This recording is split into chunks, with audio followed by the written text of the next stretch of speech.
अचिंत्य व्यक्त रूपाय निर्गुणाय गुणात्मने समस्त जगदाधार मूर्तये ब्रह्मणे नमः। नमः। मैं कार्यक्रम को प्रारंभ करने से पहले माननीय कुलपति जी से अनुमति चाहता हूं, अध्यक्ष महोदय से। जी, जी अनुमति शुरू दे कीजिए। जी जी जी आचार्य। सभी आचार्यों के चरण कमलों में मैं प्रणामांजलि विनिवेदित करते हुए अपनी बात को प्रस्तुत करता हूँ। महर्षि वाल्मीकि संस्कृत विश्वविद्यालय हरियाणा सरकार के द्वारा संस्थापित है। इस विश्वविद्यालय में 8 विभाग हैं, जिन 8 विभागों में ज्योतिष विभाग भी एक महत्व रखता है। उसका महत्वता समाज की दृष्टि से बहुत महत्वपूर्ण है। उसका दायित्व भी अन्य विषयों की अपेक्षा अधिक रहता है, क्योंकि ज्योतिष व्यवहारिक शास्त्र है और ज्योतिष शास्त्र व्यवहारिक होने के साथ साथ जनमानस आम जनमानस से जुड़ा है। इस दृष्टि और आम जनमानस की एक एक विश्वविद्यालय से एक आशा भी रहती है कि वह विश्वविद्यालय जो समाज में मुहूर्त इत्यादि के प्रसंग में जो विसंगतियां हैं, उन विसंगतियों का निराकरण करे और एक प्रामाणिक रूप से एक दस्तावेज समाज के सामने ऐसा दे जो समाज के लिए पाथेय हो और समाज के लिए निश्चित रूप से उपयोगी हो, समाज उसका उपयोग कर सके, समाज लाभान्वित हो सके। क्योंकि व्रत पर्व इत्यादि में बहुत बहुत कारण होते हैं। इसी दृष्टि को ध्यान में रखते हुए माननीय कुलपति जी की संकल्पना रही कल्याण के लिए विश्वविद्यालय की योग्यता है। समाज का हमारे ऊपर एक दायित्व है। उस दायित्व को निभाने के लिए विश्वविद्यालय के हर विभाग को सज्ज रहना चाहिए। इसी इसी उपक्रम में विश्वविद्यालय में माननीय कुलपति जी ने ज्योतिष विभाग को आदेश दिया है कि समाज में जो विसंगति चल रही है मुहूर्त को लेके या दीपोत्सव को लेके जो विसंगति चल रही है उसका निराकरण हो। इसीलिए आज दिनांक 18 अक्टूबर 2024 को अपराह्न 2 बजे यह कार्यशाला राष्ट्रीय कार्यशाला आयोजित की जा रही है, जिस कार्यशाला में हम दीपावली पर्व में किस दिन मनाएं, इसके निर्धारण के लिए हम लोग सभी उपस्थित हुए हैं। वस्तुतः समाज में जितनी ढपली उतने राग, इस तरह का प्रचलन चल रहा है और जिसके मन में जो आता है वह कहता है, परंतु शास्त्रों के परिपालन में संस्कृत विश्वविद्यालयों के ऊपर एक बहुत दायित्व है। इसी दृष्टि से माननीय कुलपति जी ने हमें आदेशित किया कि अधिक से अधिक विश्वविद्यालयों को इसमें जोड़ें, जिससे समाज को एक प्रामाणिक दस्तावेज मिल सके और समाज प्रामाणिक दस्तावेज के आधार पर अपने व्रत इत्यादि और दीपोत्सव को मना सके। इसीलिए आज विद्वानों का, पूरे भारतवर्ष के विद्वानों का आह्वान किया गया है। आज 13 संस्कृत विश्वविद्यालयों से आचार्य गण हम सभी के साथ जुड़े हुए हैं, जिसमें उत्तर प्रदेश से प्रोफेसर विनय कुमार पांडे जी, निवर्तमान विभागाध्यक्ष प्रोफेसर अमित कुमार शुक्ल जी संपूर्णानंद संस्कृत विश्वविद्यालय के विभागाध्यक्ष हैं। प्रोफेसर विनय कुमार पांडे जी आप बनारस हिंदू विश्वविद्यालय से आचार्य हैं। आप हम सभी का मार्गदर्शन निश्चित रूप से करेंगे। प्रोफेसर अमित कुमार शुक्ल जी ज्योतिष विभागाध्यक्ष के रूप में संपूर्णानंद संस्कृत विश्वविद्यालय, जो सभी संस्कृत विश्वविद्यालयों में सबसे प्राचीन है, वहां से आप जुड़े हुए हैं। डॉक्टर हरि नारायण धर द्विवेदी जी आप ज्योतिष विभागाध्यक्ष हैं केंद्रीय संस्कृत विश्वविद्यालय के लखनऊ परिसर में। और इसी उपक्रम में श्री अमित मिश्रा जी आप गणित करता हैं, वैदिक पंचांग एवं शिव गोविंद पंचांग के आप गणित करता हैं। और आप चारों आचार्य उत्तर प्रदेश से ऑनलाइन माध्यम से हम सबके साथ जुड़े हैं। उसी क्रम में मध्य प्रदेश प्रोफेसर भारत भूषण मिश्र जी, आप केंद्रीय संस्कृत विश्वविद्यालय भोपाल परिसर के आप ज्योतिष विभाग के अध्यक्ष हैं। और डॉक्टर उपेंद्र भार्गव जी, आप भी ज्योतिष विभाग के अध्यक्ष हैं, महर्षि पाणिनि वैदिक संस्कृत विश्वविद्यालय उज्जैन से। उसी प्रकार नई दिल्ली से भी प्रोफेसर प्रेम कुमार शर्मा जी, आप वेद वेदांग संकाय अध्यक्ष भी हैं। लाल बहादुर शास्त्री राष्ट्रीय संस्कृत विश्वविद्यालय में आप शोभायमान हैं।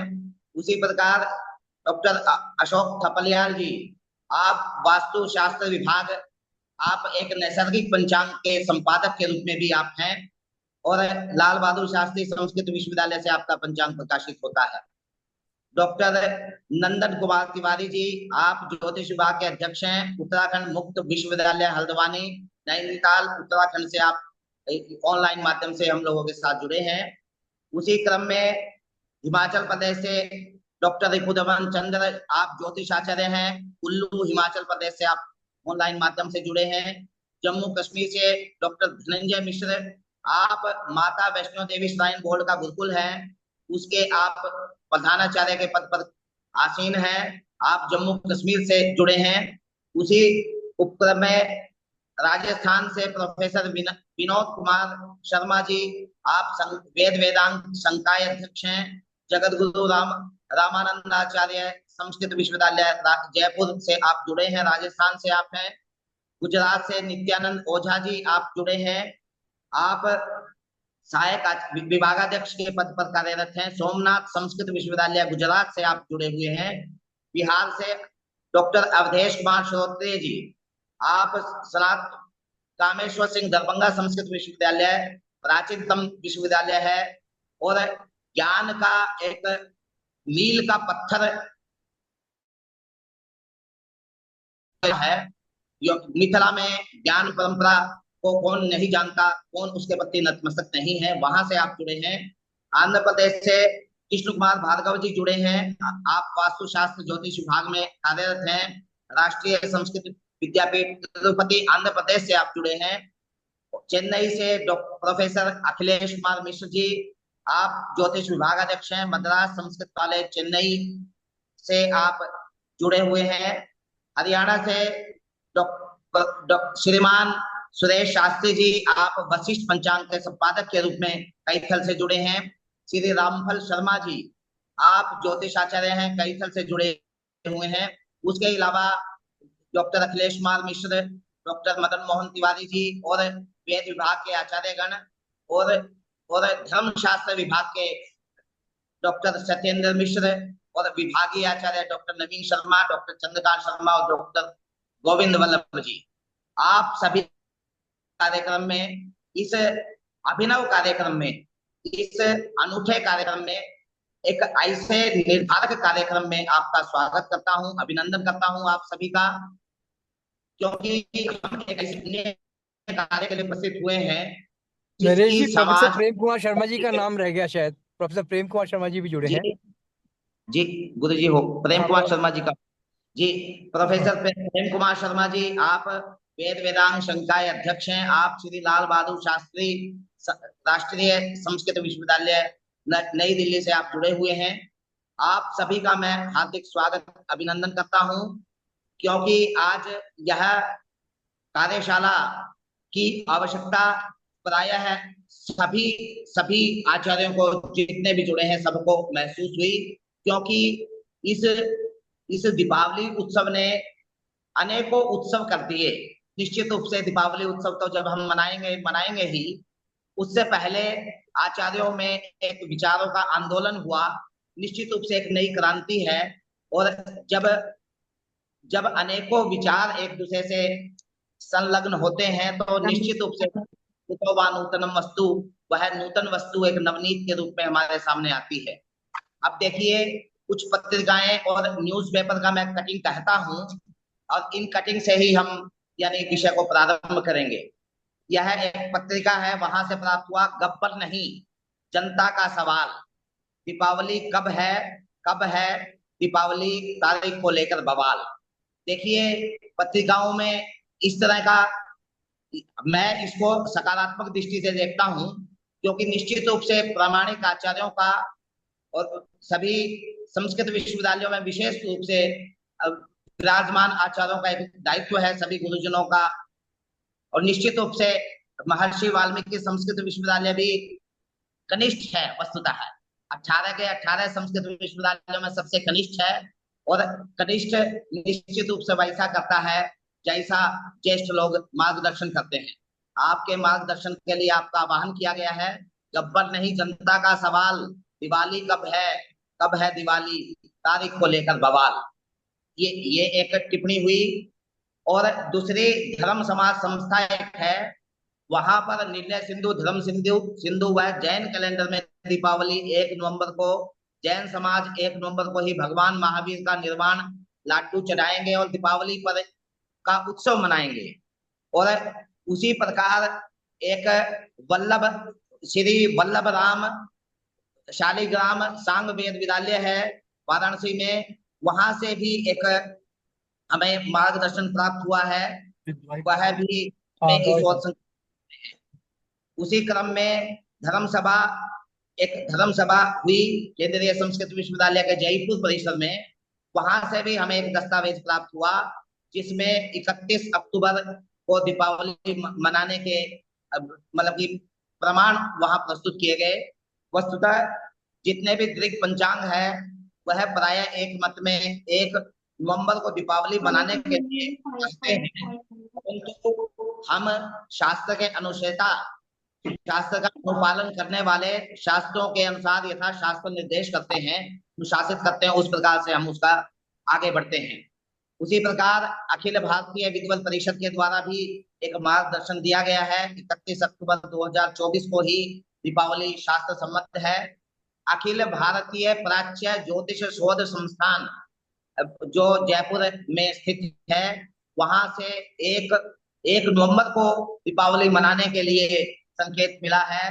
और अन्य काशी के विद्वानों के द्वारा 31 तारीख को, इसी प्रकार एक तारीख और 31 तारीख के कुछ प्रमाण या एक अर्ध यानी निष्कर्ष, पूर्ण निष्कर्ष से युक्त अभी नहीं कहा जा सकता। उसी निष्कर्ष को तैयार करने के लिए मैं सभी का स्वागत करता हूं। और माननीय कुलपति जी से इस कार्यक्रम में हम लोगों के दायित्व बोध के प्रति और हम लोगों के मार्गदर्शन के लिए, मैं अध्यक्षीय मार्गदर्शन के लिए मैं माननीय कुलपति जी से निवेदन करता हूं। माननीय कुलपति जी प्रोफेसर रमेश चंद्र भारद्वाज जी हमेशा से ही एक नई दृष्टि के साथ चलते हैं और उनकी दृष्टि समाज को ध्यान में रखते हुए रहती है। वस्तुतः बहुत बार हम इनकी दृष्टि को समझ नहीं पाते, क्योंकि कुछ चीजें अनुभव से और कुछ ज्ञान से आती हैं। अनुभव से आने वाली चीज अनुभव से ही प्राप्त होगी। मैं माननीय कुलपति जी से निवेदन करता हूं कि जरूर आपने जो हमको दृष्टि दी है उस पे हम लोगों का सभी का मार्गदर्शन करें, अध्यक्षीय वचन कहें, जिससे हम कार्यक्रम को और आगे बढ़ा सकें।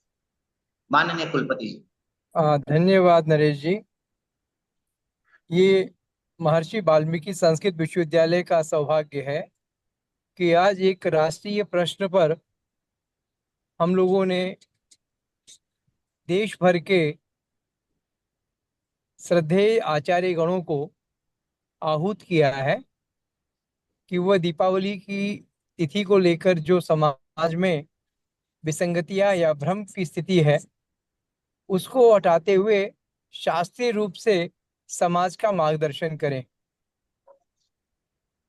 कल ही इस विषय पर आचार्य नरेश जी से चर्चा हुई, क्योंकि हमारे विश्वविद्यालय का ज्योतिष विभाग बहुत समृद्ध है और उसमें अनुभवी आचार्य हैं, तो उन्होंने हमारे अनुरोध को स्वीकार करके देश भर के ज्योतिर्विद आचार्यों का जो आह्वान करके आज ये बैठक की है, इसमें वरिष्ठतम तो हमारे आचार्य प्रेम कुमार शर्मा जी भी हैं और विद्यापीठ का पंचांग जो है वो उत्तर भारत में बहुत प्रामाणिक रूप से माना जाता है और अन्य आचार्य भी यहाँ उपस्थित हुए हैं। आप सभी से यही अनुरोध है कि काशी विद्वत परिषद, जयपुर विद्वत परिषद या अन्य संस्थाओं और वो अपने भी हुआ है। तो हम लोग भी संस्कृत विश्वविद्यालयों के ज्योतिष विभाग के आचार्य समाज का मार्गदर्शन करें कि किस दिन धनतेरस होगी, किस दिन जो है नरक चतुर्दशी, किस दिन दीपावली का पूजन होगा। और ये काम जो है हम लोग को सब संस्कृत विश्वविद्यालय के जो करना चाहिए। उसके लिए आप सभी का बहुत बहुत स्वागत है, अभिनंदन है कि आप हमारे निवेदन पर इस आभासी ऑनलाइन मीटिंग में आप लोग उपस्थित हुए हैं। मैं सभी से अनुरोध करूंगा कि आज का ये परीक्षा दे विषय देना। अब ये विषय अब आचार्यों का है, ज्योतिर्विद आचार्यों का है। वो इस विषय में हमारा और हमारे समाज का मार्गदर्शन करें। नमस्कार। बहुत बहुत धन्यवाद माननीय कुलपति जी। अब मैं इस कार्यक्रम को आगे बढ़ाते हुए इस विषय में पंचांगकर्ताओं में एक एक बहुत गंभीर, जिन्होंने सूर्य सिद्धांत पर बहुत अधिक कार्य किया है और मैं व्यक्तिगत रूप से उनसे बहुत प्रभावित हूँ, और वह जरूर अनेकों ज्येष्ठ आचार्यों के लिए भी एक तरीके से उदाहरण रूप है। ऐसे आचार्य डॉक्टर डॉक्टर उनको आशीर्वाद रूप में भी कह रहा हूँ, कनिष्ठ हैं, श्री अमित मिश्रा जी। आप आप एक पंचांग के संपादक हैं। आपने गणित किया है, सूर्य सिद्धांत के आप द्वारा आपका गणित समाज में कई जगह गया, और आपने एक्सेल पे एक अभिनव प्रयोग करते हुए एक सूर्य सिद्धांत को समाज में उस जागृति की ओर आप ले गए जो निश्चित रूप से समाज को आवश्यकता थी। आप वैदिक पंचांग एवं शिव गोविंद पंचांग के आप गणित करता हैं। तो आपसे मैं अनुरोध करता हूं श्री अमित मिश्रा जी कि आप अपना इस विषय में दीपावली किस दिन मनाई जाए इसका शास्त्रीय पक्ष को प्रस्तुत करें, जिससे अन्य लोग उस पर अपनी टिप्पणी रख सके। अमित मिश्रा जी, धन्यवाद गुरु जी। जी। और आप सभी विद्वजनों को सादर प्रणाम। आपने इतने बड़े बड़े विद्वानों के नाम गिना दिए हैं कि मैं उन सभी विद्वानों से चाहूंगा कि आशीर्वाद दे मुझे, मैं अपने विषय को अच्छे से उपस्थित कर सकूं। अधिक समय न लेते हुए, अब चूंकि वक्ता बहुत हैं इसमें, विद्वान भी बहुत हैं, तो मैं संक्षेप रूप में अपने विषय को रखना चाहूंगा। जो भी कोई त्रुटि हो विद्वजनों से क्षमा करें और उचित मार्गदर्शन करें। हाँ, दीपावली के विषय में जैसे कि आपने सभी अखबारों के बारे में बताया कि भिन्न भिन्न प्रकार के मत उपस्थित हैं, और दीपावली का प्रसंग इतने दिनों से चल रहा है व्हाट्सएप सोशल मीडिया के माध्यम से, कि मुझे लगता है कि सभी आचार्यों ने निर्णय सिंधु, धर्म सिंधु, व्रतराज, व्रत पर विवेक आदि कई सारे ग्रंथों का अध्ययन मनन कर लिया होगा। किंतु जितनी बार हम निर्णय सिंधु, धर्म सिंधु को पढ़ते हैं, बार बार उसमें हमें कुछ नई चीज मिल जाती है।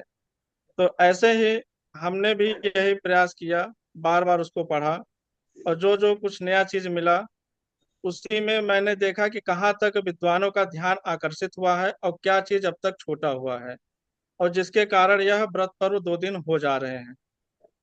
इसी क्रम में ये संपूर्णानंद संस्कृत विश्वविद्यालय से प्रकाशित है संग्रह शिरोमणि, इसका भी मतलब वर्णन आया सोशल मीडिया के माध्यम से, मुझे भी पता चला कि यह भी एक ग्रंथ है जिसमें व्रत पर्वों के बारे में निर्णय दिया गया है। किंतु उसके प्रथम जो लाइन है, पंक्ति है, उसमें साफ साफ लिखा गया है कि यह ग्रंथ धर्म सिंधु के द्वारा विशेष रूप से निर्माण किया गया है, अन्य ग्रंथों को भी संग्रहित किया गया है। तो इसी तरह से और भी जितने भी तिथि निर्णय हमने देखे, व्रत निर्णय हमने देखे, प्रायः सब जगह धर्म सिंधु, पुरुषार्थ चिंतामणि और निर्णय सिंधु मुख्य इन्हीं तीनों को आधार बनाया गया है। तो इसलिए मैं बहुत अन्य ग्रंथों की चर्चा न करके मैं धर्म सिंधु का, यानी संग्रह शिरोमणि में जो धर्म सिंधु का वचन है, मैं उसी को आप लोगों के समक्ष में यहाँ पे पढ़ना चाहूंगा। यहाँ पे जैसे कि लिखा है कि अर्थ कार्तिकी अमावस्या दीपमाला, ये मुख्य वचन यही पहले प्राप्त होता है कि कार्तिक में जो है उस अमावस्या में दीपमाला करनी चाहिए।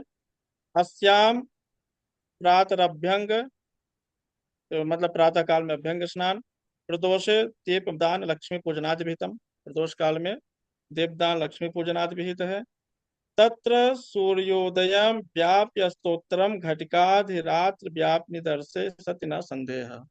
ये वचन इस समय बहुत प्रसिद्ध चल रहा है, यानी दंडक रजनी योग से भी अधिक तेज इस समय यही वचन चल रहा है, क्योंकि दृश्य मतानुसार यही वचन एकदम घटित हो रहा है कि यदि अमावस्या सूर्योदय से लेकर के सूर्यास्त के घटिकाधिक लगभग 1 घटी के बाद तक अगर व्याप्त है, तो उस दिन जो है हाँ, दर्शे न सत्य न संदेह, इसमें तो दीपावली के लिए बिल्कुल संदेह नहीं करना चाहिए, उसी दिन दीपावली मनानी चाहिए।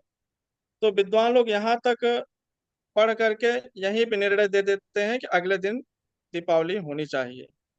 किंतु इसके आगे भी कुछ लिखा हुआ है, उस विषय पर भी ध्यान दे लेते हैं। क्या लिखा है? आगे लिखा है कि अत्र प्रातरभ्यंग देव पूजादिकम कृत्वा प्राण्य पार्वण श्राद्धम कृत्वा प्रदोष समय दीप दानोल का प्रदर्शन लक्ष्मी पूजनानि पूजनानि कृत्वा भोजनम कार्यम। यानी ये सब सारे कार्य करके अभ्यंग स्नान श्राद्ध आदि कर्म दीप पूजन आदि करने के बाद आपको भोजन कार्य करना चाहिए। और आगे भोजन के बारे में भी लिखते हैं कि अत्र दर्श बाल वृद्धाद भिन्न दिवा न भोक्तव्यम, यानी बाल वृद्ध को छोड़ करके बाकी लोग भोजन दिन में न करें। क्यों न करें? तब कब करें? करें कि रात्रो भोक्तव्यमिति विशेषो वाचनिक, कि रात्रि में भोजन करना है, यह विशेष वचन है। तो यहाँ पे ये है कि अगर दिन में जो भोजन नहीं करते हैं तो उसको क्या कहते हैं? तो इसमें धर्मशास्त्र में है कि दिन में जो भोजन नहीं करता, यानी सूर्यास्त के बाद जो भोजन करते हैं व्रत करके, वो नक्त व्रत के अंतर्गत आता है। और यहाँ पे विशेषो वाचनिका शब्द से उद्धृत करें कि यह विशेष वचन है, इस वचन को हल्के में नहीं लेना है, यानी इस पर विचार करना है। तो इस पर विचार किया गया। अब प्रश्न है कि यहाँ पे दिन में व्रत ना करें तो इससे नक्त व्रत का ही संबोधन कैसे होता है? तो इसके लिए व्रत परिचय में जो गीता प्रेस से प्रकाशित है, पृष्ठ संख्या 140 पर, पृष्ठ संख्या 140 पर जो कि ब्रह्म पुराण से उद्धृत है, उसमें लास्ट में सबसे लिखा है कि ब्रह्मचर्य, मतलब इस व्रत में, दीपावली व्रत में ब्रह्मचर्य की तरह उपवास करके नक्त व्रत करें। तो यहाँ पे स्पष्ट है कि इस दिन दीपावली के दिन नक्त व्रत किया जाता है, और नक्त व्रत में भोजन का विशेष महत्व होता है। अब भोजन का क्या विशेष महत्व है? इसी संग्रह शिरोमणि ग्रंथ में पृष्ठ, ये जो दीपावली का प्रसंग है, यह पृष्ठ 400 पर है। और इसी में नक्त व्रत के बारे में पृष्ठ 277 पर लिखा गया है, नक्त व्रत के बारे में, कि तत्र सूर्यास्तोत्तर त्रिमुहूर्तात्मक प्रदोष व्यापनी तिथिर नक्ते ग्राह्या, कि यानी सूर्यास्त के बाद 3 मुहूर्त प्रदोष काल तक हमें नक्त व्रत के बारे में ग्रहण करना चाहिए। अब ये कैसे करेंगे आगे बता रहे हैं कि इसमें जो भोजन का विधान है, भोजनम त्वस्तोत्तरम, यानी भोजन जो है वो उत्तर में करना, यानी घटिका त्रयम संध्या कालम त्यक्त्वा भोजनम कार्यम, कि भोजन कार्य जो है ये संध्या यानी प्रदोष काल जो 6 घटी का है सूर्यास्त के बाद, उस 6 घटी में भी संध्या काल को छोड़ करके करना है। तो पहले तो बताया दिन में नहीं करना है ना रात में करना है, तो कब करना है? प्रदोष काल में करना है। और प्रदोष काल में भी 3 घटी को छोड़ करके, यानी संध्या काल को छोड़ करके, इसमें जो है भोजन को निषिद्ध बताया है। आगे उसमें स्पष्ट है कि भोजन निद्रा मैथुन अध्ययन वर्जा, मतलब भोजन अध्ययन मैथुन ये सब आदि वर्जित है, पठन पाठन, वो आप लोग देख लेंगे उसमें। आगे कह रहे हैं कि दिनद्वय प्रदोष व्याप्तो परा, अगर 2 दिन प्रदोष है, जैसे कि इस समय लोग बता रहे हैं कि दोनों दिन प्रदोष है, ठीक है, और दृश्य मतानुसार, तो अगले दिन करना है। तो उसमें भी दिनद्वय प्रदोष अव्याप्त भावे सायाहने दिनाष्टमे नक्तम कार्यम न तो रात्रो, कि मान लीजिए अगर दोनों दिन प्रदोष में नहीं है तो दिनमान के 8वें भाग में शाम को करना है, यानी सूर्यास्त से पहले, एक प्रकार से अमावस्या में ही करनी है। तो चूंकि अगर अगले दिन सूर्यास्त से पहले अमावस्या समाप्त हो जाती है तो अमावस्या में व्रत का पारण होगा, तो वो उसके लिए बता दिया। तो यहाँ पे अगले दिन समस्या यही है कि लक्ष्मी पूजन तो हम कर लेंगे प्रदोष काल में, मान लीजिए हमको लगभग 1 घंटे 1.25 घंटे जो भी प्राप्त हो रहा है, 1-1.5 घंटे लक्ष्मी पूजन तो हो जाएगा। लेकिन नक्त का जो है पारण कैसे होगा? नक्त का पारण उसमें नहीं हो पाएगा, और नक्त का पारण 3 घटी तक नहीं हो पाएगा, और 3 घटी तक कहीं अमावस्या व्याप्त नहीं है दूसरे दिन। और अगर ये हो कि अगर क्या 3 घटी तक व्याप्त हो जाए तो क्या उसके बाद हो सकता है? बिल्कुल नहीं हो सकता। कम से कम 2 घटी तो और चाहिए, क्योंकि कोई भी सामान्य व्यक्ति कम से कम भोजन करने के लिए उसको आधे घंटे की आवश्यकता पड़ती है सामान्यतया। अगर परिस्थिति बार भोजन करता है तो उतना तो चाहिए ही। इसीलिए आचार्यों ने उसको अगले दिन, जो हमारे यहाँ जो कुछ विद्वान बहुत से ऐसे अपने देश में है जो कि सोशल मीडिया पर डाले हुए हैं कि अगले दिन पूर्ण प्रदोष व्यापनी लेना है। तो पूर्ण प्रदोष व्यापनी लेने का ऐसा तो कहीं प्रमाण तो लिखा नहीं है कि अर्ध व्यापनी पूर्ण प्रदोष व्यापनी, लेकिन इस दीपावली के संबंध में भोजन के लिए लिखा है कि विशेष वाचन का यह विशेष वचन है, इसलिए भोजन का भी विशेष ध्यान देना है कि अगले को नक्त व्रत का जो है मिल जाए। तो ये तो हुआ हमारा जो है इसके विषय में। अब अगला है, एक सबसे वचन चल रहा है अधिक, दंडैक रजनी योगे को लेकर के। इस विषय में भी कई व्याख्यान हुए इस शब्द को लेकर के। तो इसमें एक तिथि निर्णय है राजनाथ मिश्र जी का, दरभंगा से, जो कि प्रकाशित है। वहां पे स्पष्ट किया है कि रजनी का मतलब क्या है। यहाँ पे पहले यह समझ लेना है कि अगर शब्दकोश को अगर हम देखते हैं तो वहां पे रजनी मुखम शब्द आता है जिसका अर्थ प्रदोष से है, किंतु रजनी के लिए कितना उसका मान है गणित की दृष्टि से, उसको समझेंगे तो समझ में आ जाएगा। जैसे एक रजनी है, एक रजनी मुख है। जहां रजनी मुख शब्द का प्रयोग होता है वहां तो प्रदोष का ही अर्थ लगेगा, प्रदोषस्तु रजनी मुखम। लेकिन जहां रजनी शब्द का केवल भाव है वहां पे प्रदोष के बाद का अर्थ लिया जाएगा। इसी चीज को तिथि निर्णय में लिखा है कि उदयात प्राक्तिनी संध्या घटिका द्वय मिश्चिते सायं संध्या त्रिघटिका अस्तादुपर भास्वतः त्रिमुहूर्त प्रदोष स्यात् भानावस्थं गते सति तत्परा रजनी प्रोक्ता तत्र कर्म परित्यजेत्। यानी यहाँ पे स्पष्ट है कि त्रिमुहूर्त प्रदोष स्यात्, भानावस्थं गते सति, सूर्यास्त के बाद 3 मुहूर्त तक प्रदोष काल है। तत्परा रजनी प्रोक्ता, उसके बाद जो है रजनी है। तो यहाँ पे कई लोग मतलब इस चीज को नहीं माने इस अर्थ में कि शब्दकोश में तो प्रदोषस्तु रजनी मुखम दिया है और आप करें प्रदोष के बाद रजनी होता है। तो जैसे भद्रा और भद्रामुख होता है, भद्रा 12 घंटे का होता है लेकिन भद्रामुख अल्पकाल का होता है, ऐसे ही रजनी और रजनी मुख है। तो यहाँ पे रजनी मुख जो है वो प्रदोष काल है, रजनी जो है वो प्रदोष काल के बाद की संज्ञा है। ये इसका प्रमाण जो है राजनाथ मिश्र जो दरभंगा से प्रकाशित है, रामचंद्र झा जी ने इसका संपादन किया है।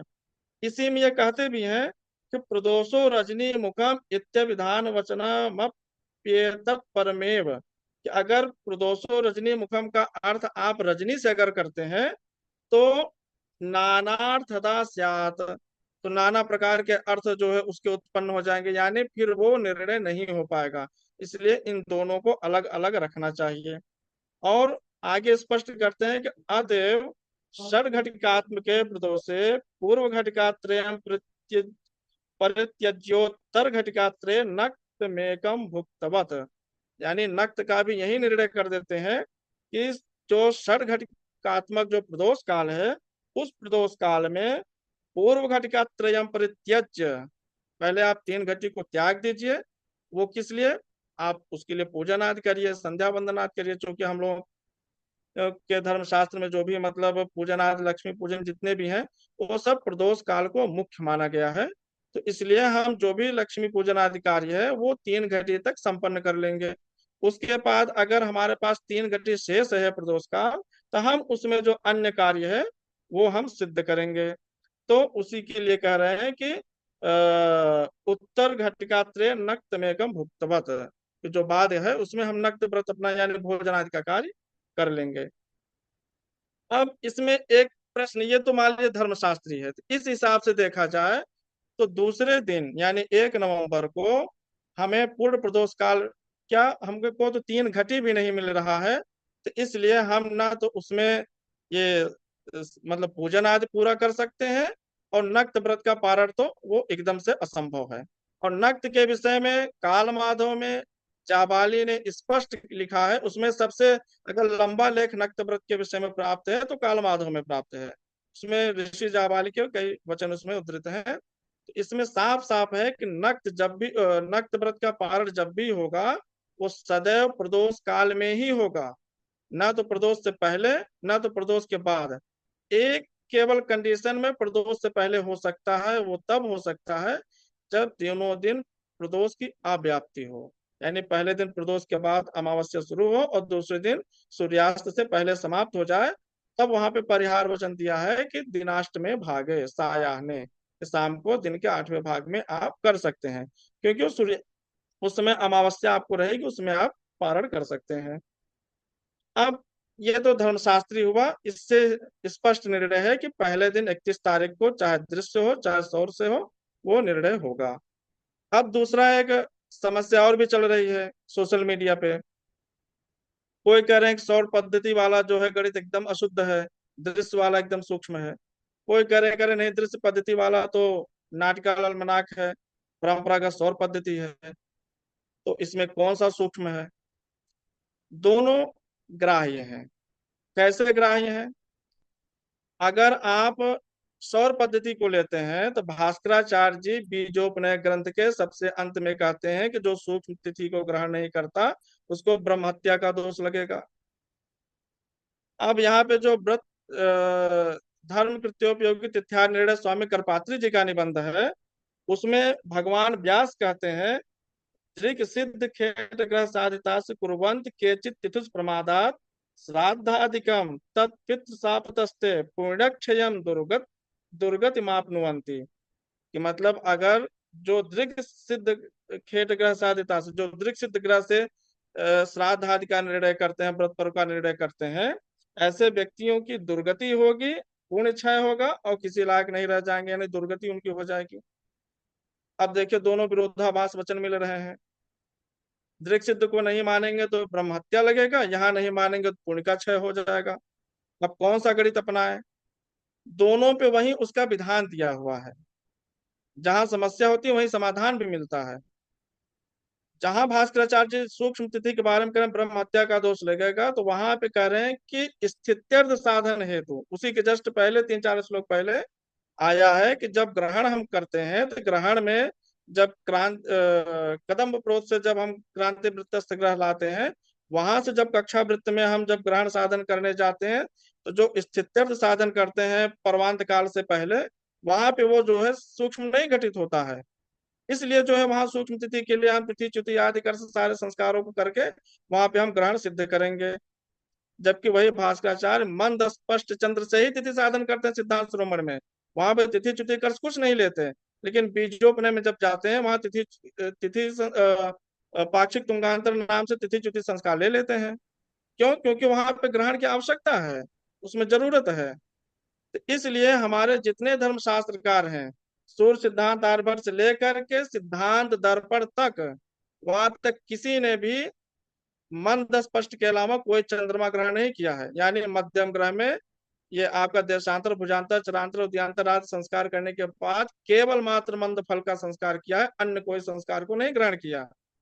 केवल केतकर और केतकर के जितने भी ग्रंथ है, ज्योतिर्गणितम, ज्योतिर्गणित, मराठी ग्रह गणित मालिका, केतकी गणितम, इन्हीं सब में उन्होंने सारे में उन्होंने तिथि तिथि कर संस्कारों को लेकर के सबसे बड़ा अंतर उन्हीं के काल से प्राप्त होता है। केतकर के पहले ये सब समस्या नहीं थी। आप सिद्धांत दर्पण देख लीजिए, सिद्धांत दर्पण में भी पहले पहले मंद स्पष्ट चंद्रमा के द्वारा पंचांग साधन कर देते हैं, उसके बाद जो है बाकी साधन क्रिया करते हैं। तो यदि हमें दोनों शापों से बचना है तो उसके लिए हमें यही युक्ति अपनानी होगी कि धर्म कृत्योपयोगी जो तिथ्यादि निर्णय है वो चाहे दृश्य से बनाइए चाहे सौर से बनाइए, आप मंद स्पष्ट चंद्रमा ही ग्रहण करिए, तब आप जो करपात्री जी के निबंध में लिखा है कि पुण्य क्षयम जो है उससे बच जाएंगे। और जब ग्रहण में जाएंगे तो क्या यही तिथि लेके जाएंगे? बिल्कुल नहीं। ऐसा लेके जाएंगे तो ब्रह्म हत्या का दोष लग जाएगा। तो वहां पे आप जाइए, तो वहां पे आप तिथि च्युति कर सारे संस्कारों को करते हुए तब आप वहां पे ग्रहण साधन करिए। तो हमारे आचार्यों ने सभी ग्रंथों में 3 प्रकार की तिथि का संपादन किया है। पहले मध्यम ग्रह में आप देशांतर, भुजांतर, उद्यांतर, चरांतर और मंद फल संस्कार से युक्त धर्म कृत्योपयोगी तिथ्यादि निर्णय। फिर उसमें पर्व संस्कार करके, तिथि च्युति कर साथ संस्कार करके सूर्य चंद्र ग्रहणोपयोगी तिथि निर्णय, और फिर उस तिथि में लंबन संस्कार करके और शर्मनति संस्कार करके सूर्य ग्रहणोपयोगी जो है तिथि बनाइए। ये 3 प्रकार की तिथियों का वर्णन है। और दृश्य वाले भी, दृश्य मतानुसार भी अगर हम देखें तो जो तिथि स्पष्ट होती है वो सूक्ष्म नहीं होती। चंद्र ग्रहण में जाएंगे तो उसमें पर्व संस्कार करना पड़ेगा, सूर्य ग्रहण में जाएंगे तो उसमें लंबन संस्कार करना पड़ेगा। इसीलिए भास्कराचार्य जी ने वहां पे बीजोपनय में लिखा है कि इन संस्कारों को जो नहीं समझते, बधिर शब्द प्रयोग किया है बीजोपनय में, आप लोग पढ़ लीजिएगा। बधिर शब्द प्रयोग किया है कि जो इन संस्कारों के अंतर को नहीं समझता, ऐसे लोग गणित के मामले में बधिर हैं, यानी उन्होंने संस्कारों के बारे में ठीक से श्रवण नहीं किया है। तो इस प्रकार भी अगर गणित पक्ष से भी विचार किया जाए तो आप, अब जैसे मान लीजिए कोई कहे कि अगर केतकी के द्वारा अगर मंद स्पष्ट जो मैं कह रहा हूं उस हिसाब से अगर केतकी के द्वारा मंद स्पष्ट चंद्रमा से बनाया जाए तो क्या सिद्ध होगा? बिल्कुल नहीं सिद्ध होगा। कैसे? कि हमारे आचार्यों ने परम मंद फल 300 कला तक संस्कार लिया है, 300 या 302 तक मंद फल लिया है। केतकी में 377 कला है। तो अब यह हुआ कि ये कहाँ से अधिक आ गया? तो भास्कराचार्य ने जो बीजोपनय में तुंगांतर संस्कार कहा है तो उन्होंने वहां लिखा है उस फल के लिए, जैसे मंद फल में धन का धन ऋण का ऋण करते हैं, ऐसे इस चर बीज संस्कार को धन का धन ऋण का ऋण करेंगे मंद फल में। तो वो 78 कला का उन्होंने वहां पे संस्कार किया है। तो 300 में अगर हम 78 कला जोड़ देंगे, चूंकि मंद फल की ही तरह होगा, तो इसलिए उसको जोड़ा जा सकता है। तो जोड़ दिया जाए तो केतकर का जो मंद फल है 378 अंश वो मिल जाएगा।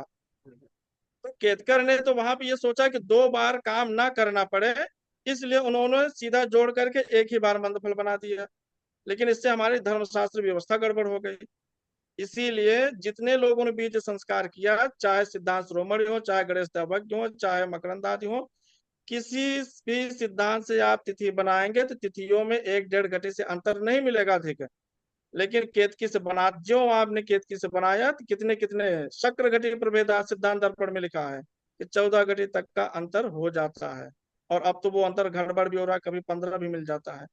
तो इसलिए गणित पक्ष से भी विचार किया जाए तो परम मंद फल 300 कला तक का ग्रहण करके, चाहे वो दृक् सिद्ध से हम ग्रहण करें चाहे ना करें, सौर पक्ष ही अपनाएं, तो भी हमारा जो तिथि आएगा वो अगले दिन सूर्यास्त से पहले ही समाप्त हो जाएगी, यानी 2 दिन प्रदोष व्यापनी नहीं होगी। इस हिसाब से हमारा 31 का जो निर्णय है 31 अक्टूबर 2024 वो गणित पक्ष से भी सिद्ध होता है।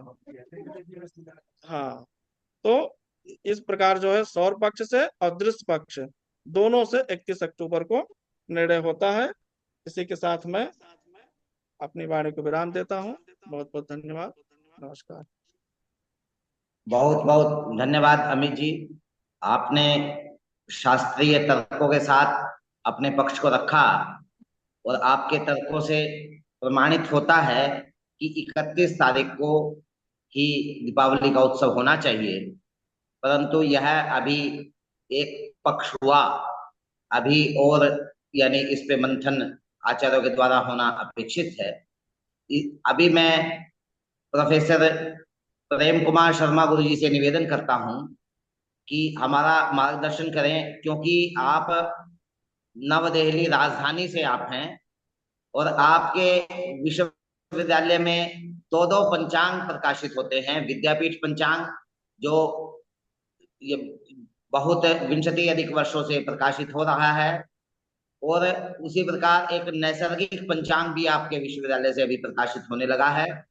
तो आपका मार्गदर्शन हमारे लिए निश्चित रूप से उपयोगी होगा। मैं आचार्य प्रेम कुमार शर्मा जी से निवेदन करता हूँ, हमारा मार्गदर्शन करें। अनम्यूट है आचार्य जी।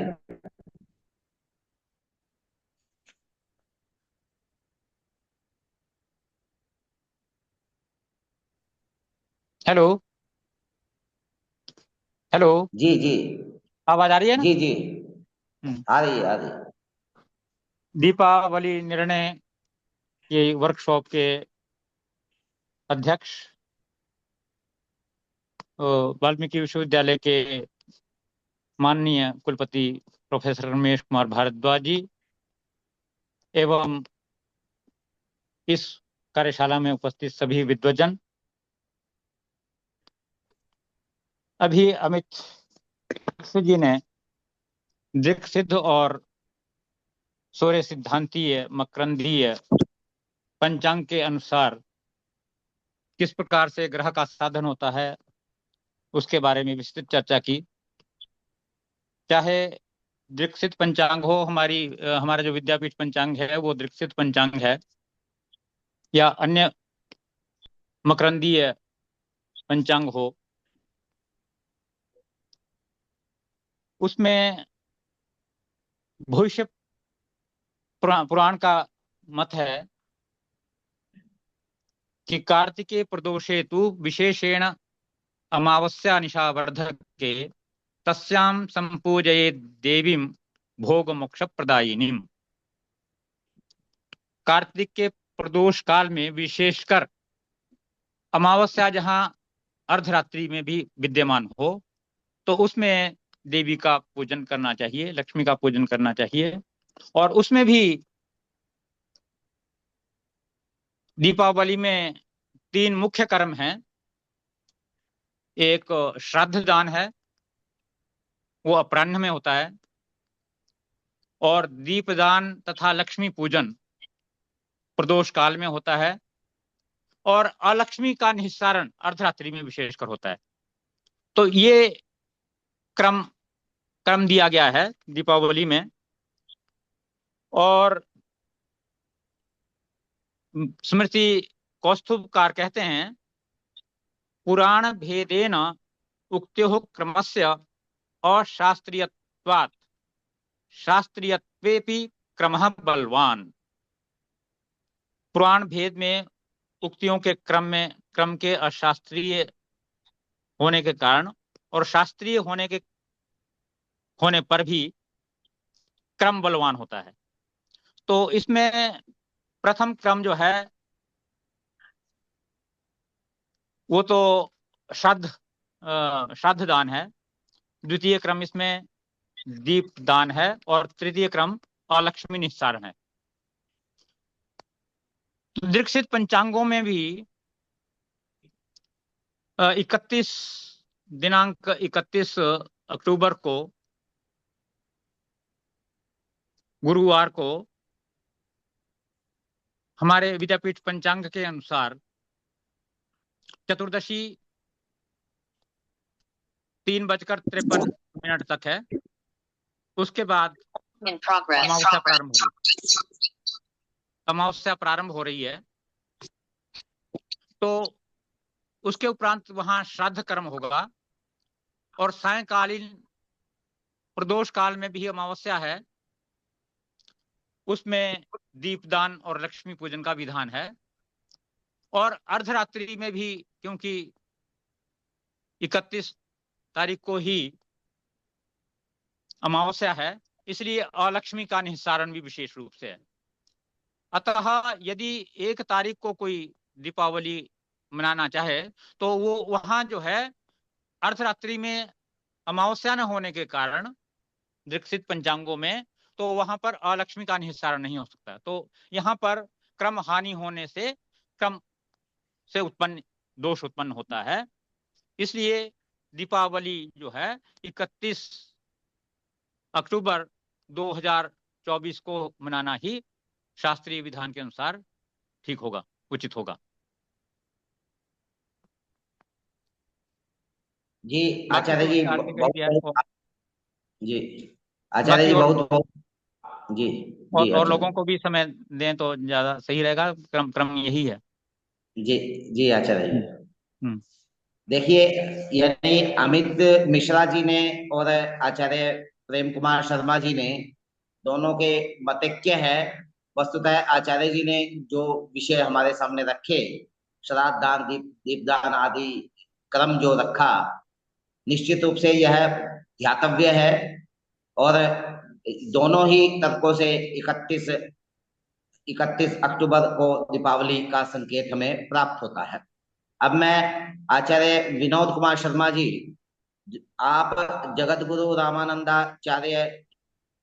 रामानंदाचार्य संस्कृत विश्वविद्यालय जयपुर से आप पधारे हैं ऑनलाइन माध्यम से, अंतर्जाल के माध्यम से। तो हम चाहते हैं कि आपका मार्गदर्शन हमें मिले और इस विषय में आचार्य जी सादर प्रणाम आपको निवेदित है। दीपावली निर्णय कार्यशाला के माननीय संयोजक, माननीय अध्यक्ष महोदय और मेरे वरिष्ठ जिनको मैं आदर्श भी मानता हूं और गुरुकल्प हैं प्रेम जी भाई साहब को भी सादर नमन, सभी आचार्यगण को नमन।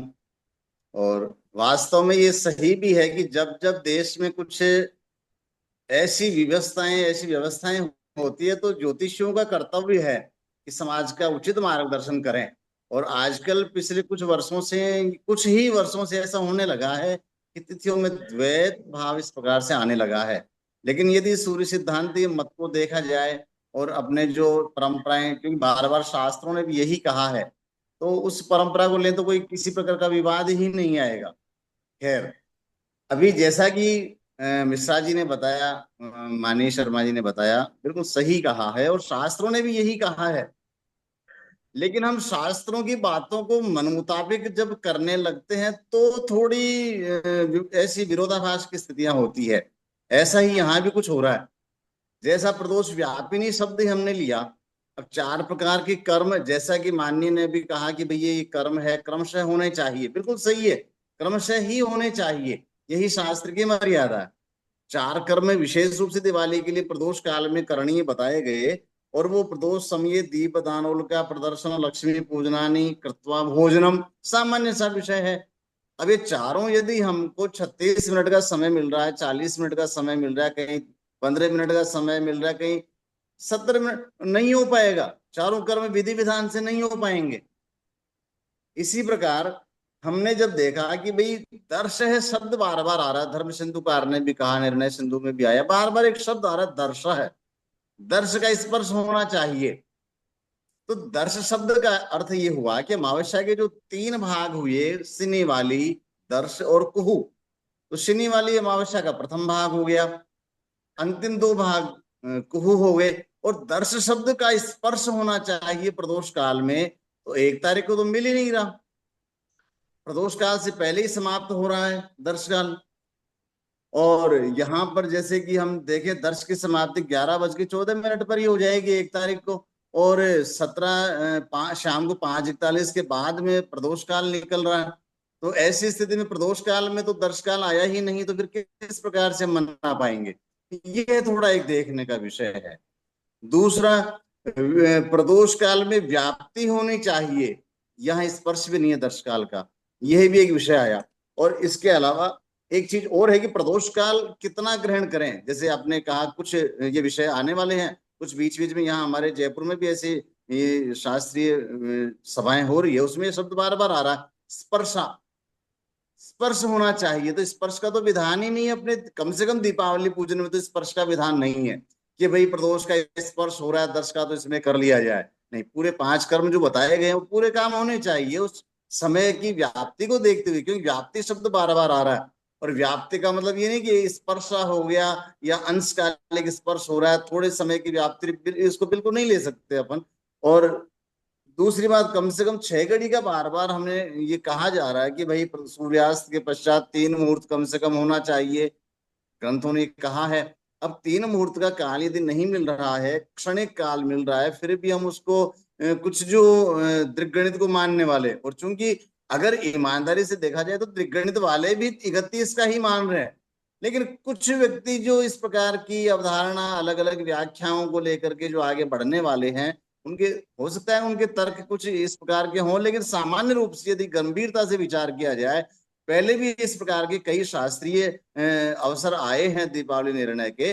तो हमारे यहाँ धर्मसभा में जब रामपाल जी महाराज, ब्रजेश जी महाराज और ये सब बैठते थे, राधा कृष्ण जी महाराज, प्रभाकर शास्त्री जी, तो उस समय एक मत होकर के कह दिया जाता था तो पूरा राज्य मान लेता था। कि भाई ठीक है, इस प्रकार से हो गया और यह सर्वसम्मत मान्यता हो गई। तो इसी प्रकार से देश में भी थोड़ा वर्तमान में ये सोचा जाना चाहिए। प्रदोष काल के मान को लेकर के भी कोई कहते हैं सब सूर्यास्त पश्चात 3 मुहूर्त एक सामान्य बात है, लेना चाहिए। कुछ कहते हैं पूर्व पश्चात को जोड़ करके 1.5 मुहूर्त इस प्रकार से लिया जाए, कुछ कहते हैं कि भाई केवल 1.5 मुहूर्त ही ग्राह्य, 72 मिनट का ग्राह्य, ऐसा। तो एक चारों कर्म हमारे जिस प्रदोष काल में हो जाए उसके लिए तो फिर वही आएगा जो 144 मिनट का उचित है, जो हमारे को 6 घड़ी का मिल रहा है, क्योंकि हमारे को चारों कर्म करने हैं उसमें। केवल दीपदान ही नहीं है, केवल हमारे लिए उल्का प्रदर्शन ही नहीं है, दीप पूजन ही नहीं है, लक्ष्मी पूजन ही नहीं है, उसके बाद भोजन भी है। जैसा मिश्रा जी ने बताया आधा घंटा चाहिए, ये सारे विधान जिस काल में हो उसको हमें ग्रहण करना होगा। और फिर जब हम आगे देखते हैं व्यापिनी का अर्थ हमने देखा जय सिंह कल्पद्रुम, यदि हम देखें तो जय सिंह कल्पद्रुम में भी यही बातें आ रही है। यदि हम जय सिंह कल्पद्रुम में देखें तो वहां तो यह भी है कि यदा पूर्वेद्युरेव प्रदोष व्यापिनी अन्य अमावस्या साध्य योग्या च द्वितीय दिने तदा पूर्वेद्युरेव प्रदोषे लक्ष्मी संपूज्य दीपदानम कार्यम। पहले दिन में स्पष्ट कहा जा रहा है कि पहले दिन दीपदान और पूजन कीजिए। साधम परदिने पराण्य कार्यम स्पष्ट कहा हुआ है। यस्तु अपराह्ने प्रकर्तव्यम साधम पितृपरायण ही प्रदोष समय राज कर्तव्य दीपमालिका, दोनों का भेद बता दिया वहां पर। और अभी जैसे कि विद्यापीठ पंचांग के लिए दीपा अभी आदरणीय गुरुजी ने कहा, तो पूर्व दिन में भी हमें इतनी अमावस्या तो मिल रही है कि पितृकर्म उस दिन भी हम कर सकते हैं। ऐसा नहीं है कि हमें वहीं तक जाना है। भविष्य पुराण की बात भी यहाँ आई कि यदि ऐसा कुछ है तो प्रति संवत्सरम कुर्यात कालिकाया महोत्सवम कार्तिके तो विशेषण अमावस्या निषार्धिके। अब ऐसी स्थिति में निषार्धिके कहाँ मिलने वाली, यहाँ काली पूजा तंत्र जो अपना विषय है तंत्र साधना का, वो तो अछूता ही रह जाएगा हमारा। तंत्र साधना यदि 1 तारीख को हम करेंगे तो वहां तो अछूता रह जाएगा, तंत्र साधना का अवसर ही नहीं मिलेगा। ऐसे ही कामाख्या तंत्र में भी प्रदोष व्यापिनी यत्र महानिशी च सा भवेत् तदैव कालिका पूज्या दक्षिणा मोक्षदायिनी अर्धरात्रे महेशानी अमावस्या यदा भवेत् चतुर्दशी युताग्राह्या चामुंडा पूजने सदा। सारी बातें सामने आ रही है। तो दीपावली पूजन, चारों कर्म, व्यापिनी शब्द दर्श है, दर्श को लेना, ये सारे और क्रमशः लेना, जो इस प्रकार की सारी बातें आ रही है। तो मेरा मत है कि 31 अक्टूबर को ही इस प्रकार से दीपावली पूजन हमें रखना चाहिए। यही शास्त्र सम्मत भी है और यही परंपरा सम्मत भी है और यही समाज के लिए उचित भी होगा। मेरा यही मत है। नमो नमः। जी आचार्य जी, बहुत बहुत आभार। आपका मत भी 31 अक्टूबर की ओर संकेत करता है और आपने सिनीवाली, कुहू, दर्श इत्यादि से भी हम लोगों को अवगत कराया। और निश्चित रूप से शास्त्र का पर्यावलोकन करना आवश्यक है। और तीनों ही आचार्यों ने बहुत बीज रूप में अपने विचार और अपनी ज्ञान राशि को हम तक पहुंचाया। निश्चित रूप से हमारा एक बहुत मजबूत दस्तावेज तैयार हो रहा है। और सभी आचार्यों से मैं एक निवेदन भी करूंगा कि बाद में कार्यशाला के पश्चात यह डॉक्यूमेंट्स हमें भेजे भी, जिससे हम इसको एक प्रारूप तैयार करके जिसे समाज में आने वाले समय में निश्चित रूप से इस विषय पे तो कम से कम विसंगति ना हो, अन्य विषयों पे तो रहे, तो इस प्रकार से समाज के लिए एक डॉक्यूमेंट्स तैयार हो। इसीलिए यह भी निवेदन है कि जरूर मुझे व्हाट्सएप करें आपका वह सामग्री जो समाज के लिए बहुत उपयोगी होगा। अब मैं इसी क्रम में मध्य प्रदेश से डॉक्टर उपेंद्र भार्गव जी, आप विभागाध्यक्ष ज्योतिष के महर्षि पाणिनीय वैदिक संस्कृत विश्वविद्यालय उज्जैन से आप आते हैं, मेरे अभिन्न मित्र है। मैं आपसे अनुग्रह करता हूं, मैं आपका स्वागत करता हूं, आप भी अपना पुण्यामृत आस्वादन हमें कराएं और दीपावली उत्सव के विषय में अपना ज्ञान राशि प्रस्तुत करें। कल्याणानां निधये विधये सकलस्य कर्मजातस्य निधिपतये गणपतये चिन्तामणये नमस्कुर्मः। शारदा शारदाम्भोज वदना वदनाम्बुजे सर्वदा सर्वदास्माकं सन्निधिं सन्निधिं क्रियात्। नमः सभाई, सभा में उपस्थित परम सम्माननीय विद्वजन, आदरणीय आचार्यवर प्रोफेसर प्रेम कुमार शर्मा जी, आदरणीय आचार्यवर प्रोफेसर विनय कुमार पांडे जी, आचार्य विनोद कुमार जी एवं अन्य समस्त विद्वत वृंद सभी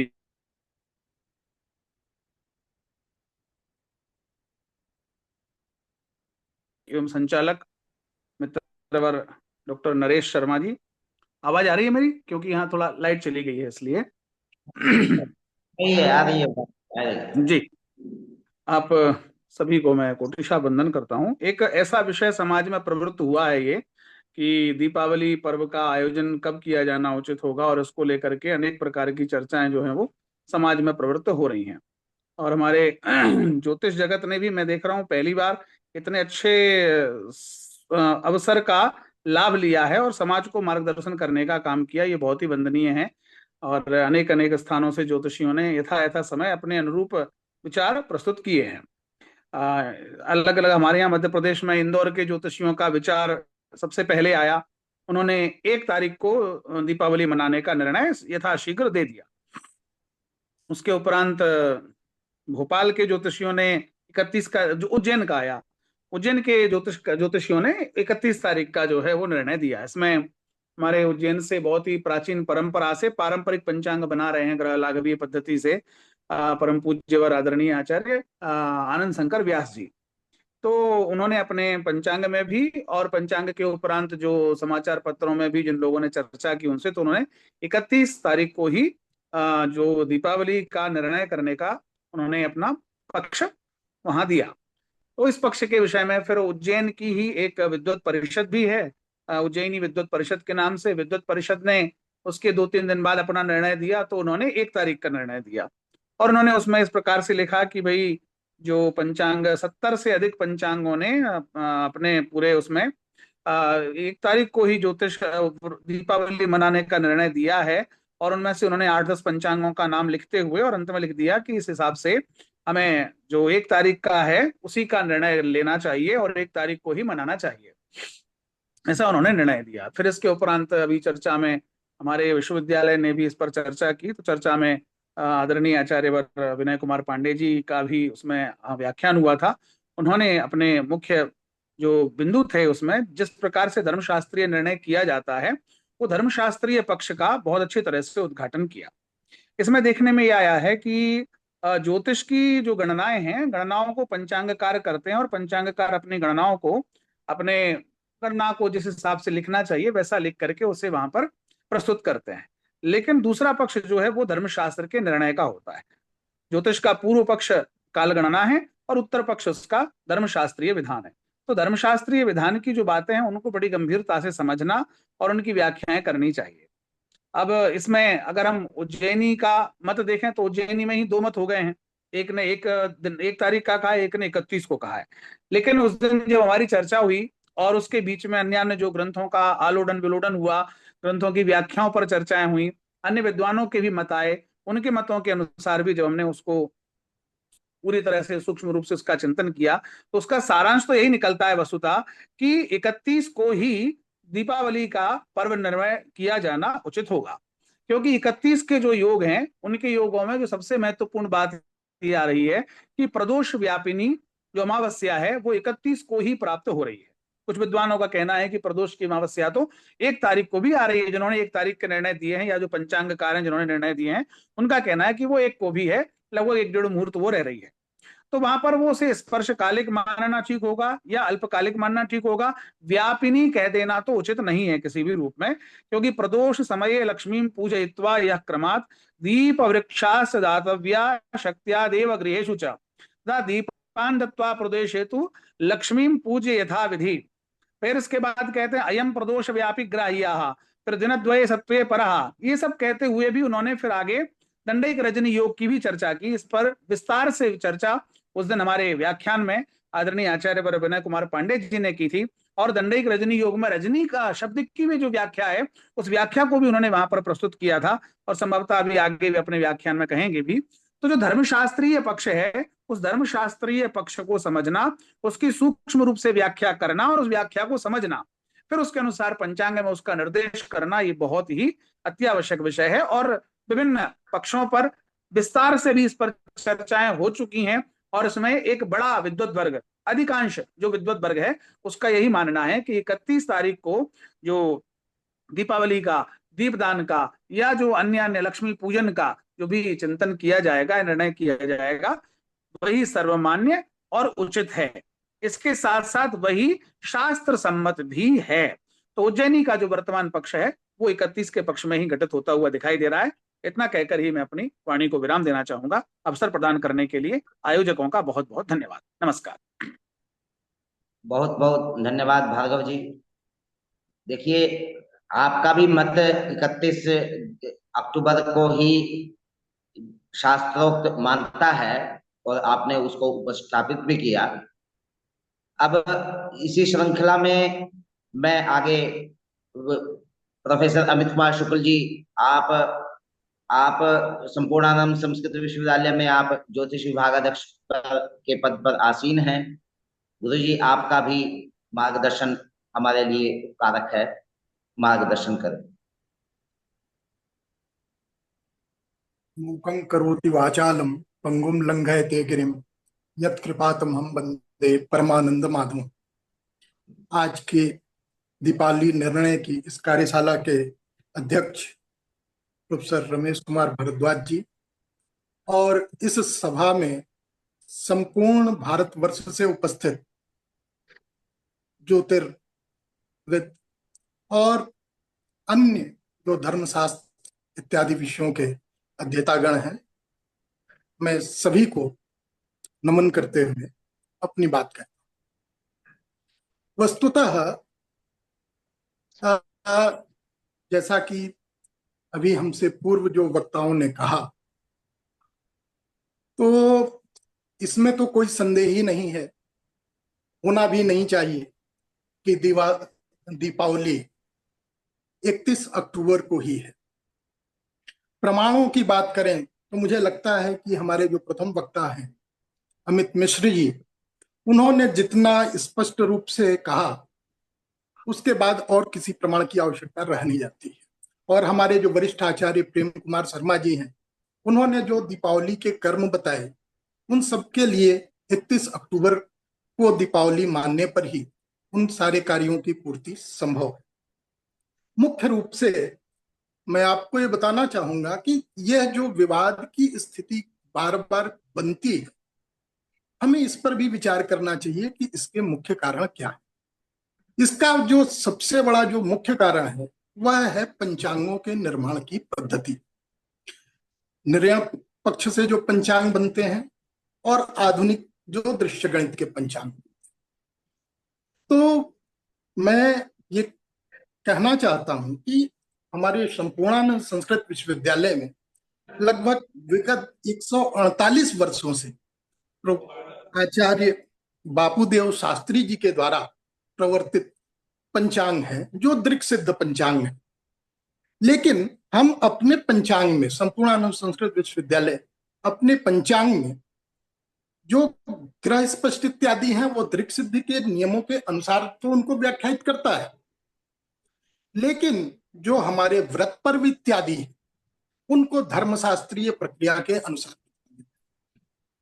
और एक मैं ऐसे ही ग्रंथ पढ़ रहा था तो मुझे एक जगह जो है बड़ा ही स्पष्ट, जयपुर के पूर्व बड़े प्रसिद्ध ज्योतिषी आचार्य गिरजा प्रसाद द्विवेदी जी हैं, उनका वक्तव्य लिखा हुआ है।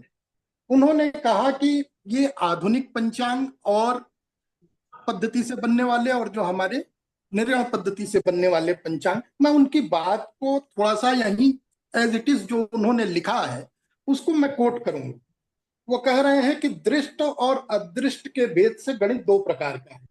जो आंख से देखा जाए जैसे ग्रहण, उदयास्त, गति, श्रृंगोन्नति आदि, और जो देखने में ना आए जैसे तिथि, योग आदि। ग्रहण आदि का फल देखने में ज्ञात होता है और व्रत उपवास आदि का फल बिना देखे ही प्राप्त होता है।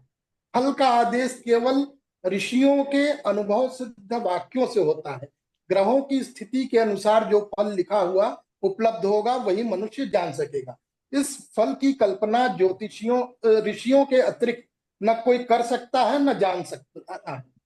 तो इससे स्पष्ट है कि जो दृश्य पदार्थ हैं, जैसे ग्रहण है, श्रृंगोन्नति है इत्यादि, इनके लिए हमें दृश्य गणित, जो आधुनिक गणित है, जिसमें हम एकदम स्पष्ट ग्रह निकालते हैं। जैसा आप शुरू में कौन कौन से हमें उसमें संस्कार करने पड़ते हैं, अमित मिश्र जी ने सब कहा, उसको यहाँ दोबारा दोहराने की जरूरत नहीं। और जो अदृश्य फल है हमारे, जो तिथि इत्यादि है, उसके लिए, और बाद में जब हमारे सरकार ने एक पंचांग सुधार समिति का गठन किया था, वहां भी व्रत पर्वों में एक रूपता लाने के लिए जो है बाण वृद्धि रसद क्षय का सिद्धांत लोगों ने स्वीकार करने के लिए कहा। लेकिन जो है समस्त देश के ये कहने में कोई वो नहीं है कि पंचांगकारों की अपनी हठधर्मिता के कारण किसी ने भी उसको स्वीकार नहीं किया, और वह प्रक्रिया पूरी तरह से लोग उसको नहीं रहे हैं। इसीलिए जो है, तो इससे पूरी तरह से स्पष्ट है कि यह जो हमारे व्रत पर्व है, इसको हमें निर्णय पक्ष को ही लेकर के चलना पड़ेगा। और वर्तमान स्थिति में जो ये है, तो इसमें देखिए, ये जो मुख्य कृत्य है उसके लिए जो कहते हैं कि लक्ष्मी पूजनादौ तत्र प्रदोष व्यापिनी अमावस्या ग्राह्या, तो प्रदोष में व्याप्त अमावस्या में ही इसका ग्रहण किया जा सकता है। और 1 तारीख की जो अमावस्या है वो प्रदोष व्याप्त नहीं है, केवल प्रदोष के कुछ अंश को स्पर्श कर रही है। अतः जो है, इसलिए हम सभी को अपना हठ त्याग करके संपूर्ण भारतवर्ष के ज्योतिषियों को एक राय होकर के 31 अक्टूबर को ही दीपावली का पर्व मनाना चाहिए। और इसी के साथ में एक बात और कहना चाहूंगा कि यह जो प्रकरण हम लोग यहाँ स्थापित कर रहे हैं, इसके लिए समस्त भारतवर्ष के ज्योतिषियों को और ये चाहिए पंचांगकारों को कि यह कार्य पंचांगों के छापने से पूर्व ही कर लिया जाए, क्योंकि बाद में इस प्रकार के कार्यों को करने से केवल आपस में विवाद की स्थिति होती है और पंचांगकारों के बीच में, और इससे शास्त्र के प्रति समाज में अनास्था उत्पन्न होती है, और जो कहीं से भी उचित नहीं है। इन सारी बातों को कहते हुए आपने इस कार्यक्रम के संयोजक मैं नरेश शर्मा जी को धन्यवाद देता हूं कि उन्होंने यह कार्य किया और मुझे भी अवसर दिया, इसके लिए उनका धन्यवाद और सभी के प्रति आभार। बहुत बहुत धन्यवाद गुरुजी, प्रणामांजलि निवेदित करता हूँ। आपने जो एक हठधर्मिता की बात जो कही, और बहुत बार हम अहंकार में समाज को ध्यान में नहीं रखते, इदमित्थम कहकर अपनी बात को पुष्ट करने का प्रयास करते हैं।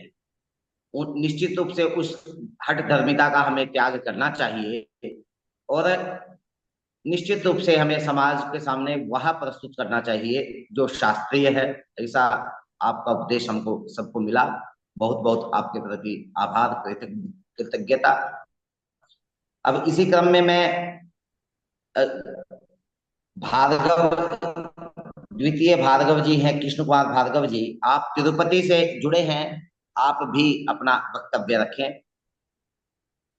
धन्यवाद धन्यवाद भार्गव जी। धन्यवाद। अचिंत्य व्यक्त रूपाय निर्गुणाय गुणात्मने समस्त जगदाधार मूर्तये ब्रह्मणे नमः। इस कार्यक्रम के अध्यक्ष विश्वविद्यालय के यशस्वी कुलपति आचार्य रमेश भारद्वाज जी, इस कार्यक्रम में उपस्थित पूज्य गुरुवर प्रेम कुमार शर्मा जी, गुरु प्रवर विनय कुमार पांडे जी, गुरु जी अमित शुक्ला जी, विनोद जी, अखिलेश्वर मिश्र गुरु जी, हमारे ज्येष्ठ उपेंद्र भार्गव जी, नंदन भैया, अन्य सभी, अवधेश जी, नरेश जी, सभी को प्रणाम करते हुए एक बहुत सुंदर आयोजन आपने किया।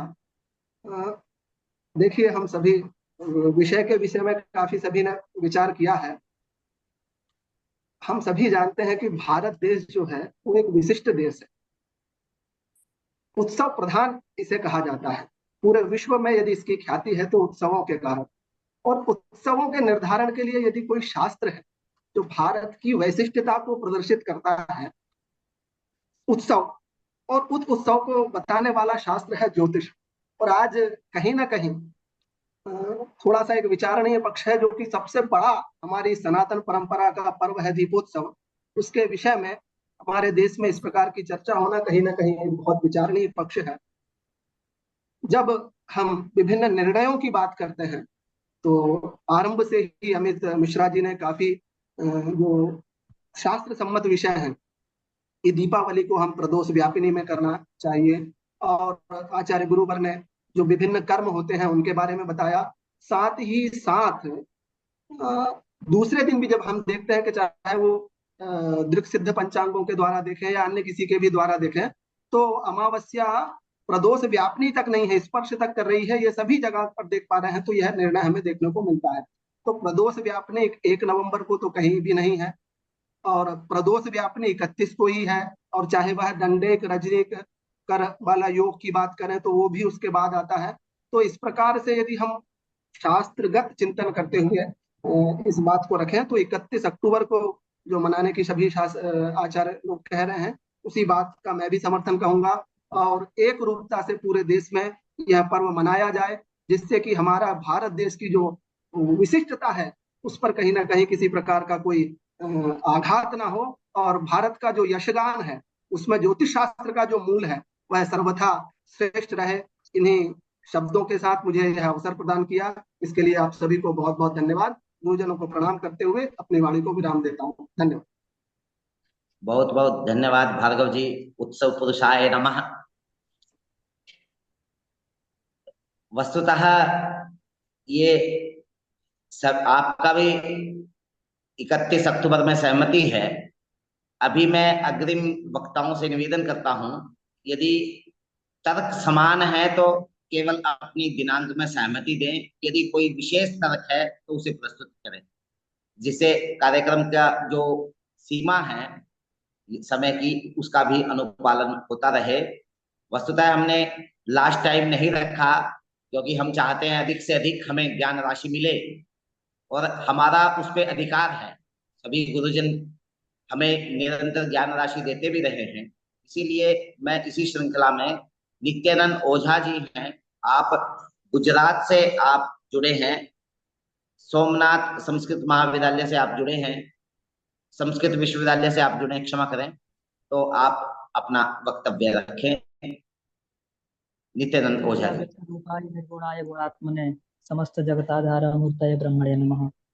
आप सभी को प्रणाम करता हूं, और कार्यक्रम के अध्यक्ष कुलपति महोदय और कार्यक्रम में जुड़े हमारे परम श्रद्धेय गुरुदेव जी प्रोफेसर विनय कुमार पांडे जी, और भी सभी गुरुकल्प और विद्वत जन। ये जो समस्याएं आई हैं, हालांकि आपने कहा भी कि लगभग जो तर्क है, धर्मशास्त्रीय व्यवस्थाएं हैं, वो तो समान ही है। धर्मशास्त्र चाहे पूर्व हो या पश्चिम हो, धर्मशास्त्रीय व्यवस्थाएं तो एक ही हैं, लेकिन उसमें कुछ जो विभेद देखने को मिलता है वो पंचांगों के कारण मिलता है। यद्यपि अगर हम गुजरात की बात करें तो ये पश्चिमी प्रदेश है, और इसमें जो अमावस्या का मान है, तो अमावस्या का मान इसमें शाम को 6:17 तक है, और सूर्यास्त है 6 बजे, यानी सूर्यास्त के लगभग 17 मिनट के बाद तक अमावस्या व्यापनी है इसमें। फिर भी जो दृश्य गणित से ना ओझा जी, दृश्य गणित से ना? जी जी जी जी हाँ, दृश्य से। जी ठीक है, दृश्य से है। तो इसीलिए इसमें हालांकि एक घटी यहाँ भी नहीं हो रहा है, यहाँ भी 17 मिनट ही है। तो अगर उस रीति से देखा जाए तो इसके अनुसार भी 31 तारीख को ही मनाना उचित है, क्योंकि ये घटी तो यहाँ भी नहीं है। इसी संदर्भ में हम एक यहाँ व्यास पंचांग के एक संपादक है, मैंने उनसे बात किया, तो कुछ लोगों में भ्रम ये है कि केवल प्रदोष व्यापनी हो उतना से ही काम चल जाएगा, तो इसलिए उन्होंने आदेश कर दिया कि 1 नवंबर को जो है मान लिया जाए। लेकिन अहमदाबाद भी मैंने 2-3 पंचांगकारों से बात किया, तो वहां पे 31 तारीख को ही मनाया जा रहा है। तो आप कह सकते हैं कि अधिकांश क्षेत्रों में, गुजरात के अधिकांश क्षेत्रों में 31 को ही मनाया जा रहा है। और भी जो लोग हैं जिनसे इस पे और चर्चा करनी बाकी है, ये हम लोगों का दायित्व है, जैसा कहा भी गया था कि विश्वविद्यालयों के दायित्व है, तो अभी उसके लिए भी आयोजन किया जाएगा कि जो लोग 1 तारीख को कह रहे हैं तो उनसे उस पर चर्चा किया जाए और उनसे धर्मशास्त्रीय चीजों से अवगत कराया जाए कि ऐसी गलती न हो, समाज में ऐसी भ्रांति न फैले। इसके लिए हम लोग प्रयास करेंगे। बाकी तो सब उसमें कहा ही गया था, तो 31 तारीख को ही मनाना उचित है, ऐसा प्रतीत होता है। और इसी के लिए जो है आपको गुरु जी का आदेश हुआ था, और मुझे इसमें गुजरात की तरफ से और यहाँ पे क्षेत्रों के में जो प्रचलित है उसके कहने के लिए अवसर प्रदान किया गया है, इसलिए आप सभी को धन्यवाद। तो यही है, सूर्यास्त के बाद गुजरात में जो है 17 मिनट तक तिथि का मान है, लेकिन इसके आधार पे हम 1 तारीख को नहीं कह सकते, क्योंकि 1 घटी का मान नहीं हो रहा है, कम से कम 1 घटी का मान तो नहीं हो रहा। धन्यवाद। बहुत बहुत धन्यवाद ओझा जी। अब मैं निवेदन करता हूं दक्षिण के उस छोर से जो मद्रास मध्य प्रदेश होता था और आज चेन्नई है, वहां से प्रोफेसर अखिलेश्वर मिश्र जी गुरु जी को निवेदन करता हूं, आप विभागाध्यक्ष मद्रास संस्कृत कॉलेज चेन्नई में, आप भी हम सबका मार्गदर्शन करें दीपावली दीप पर्व के उपलक्ष्य।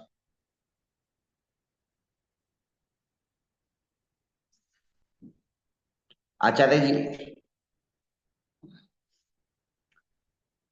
जुड़े तो हैं।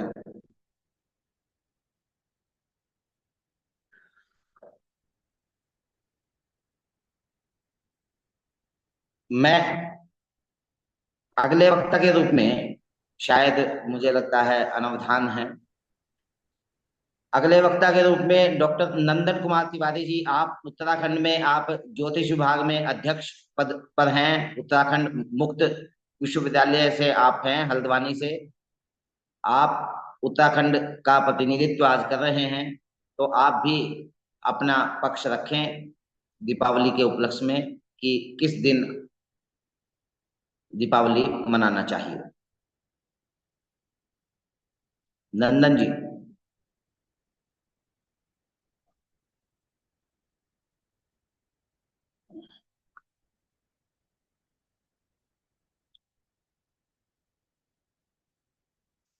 अच्छा, डॉक्टर अवधेश कुमार श्रोत्रिय जी, आप मिथिला से कामेश्वर सिंह दरभंगा संस्कृत विश्वविद्यालय से आप पधारे हैं ऑनलाइन माध्यम से।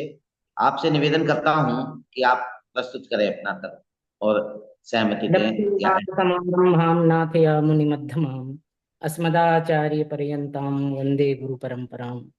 पूर्वाचार्याः सहायाः अस्मदाचार्याः सहायाः परमादरणीयाः कुलपतिवर्याः प्रोफेसर अमित कुमार शुक्ल गुरुचरणाः, प्रोफेसर विनय कुमार गुरुचरणाः, अन्ये च मित्रमणयः विद्वांसः।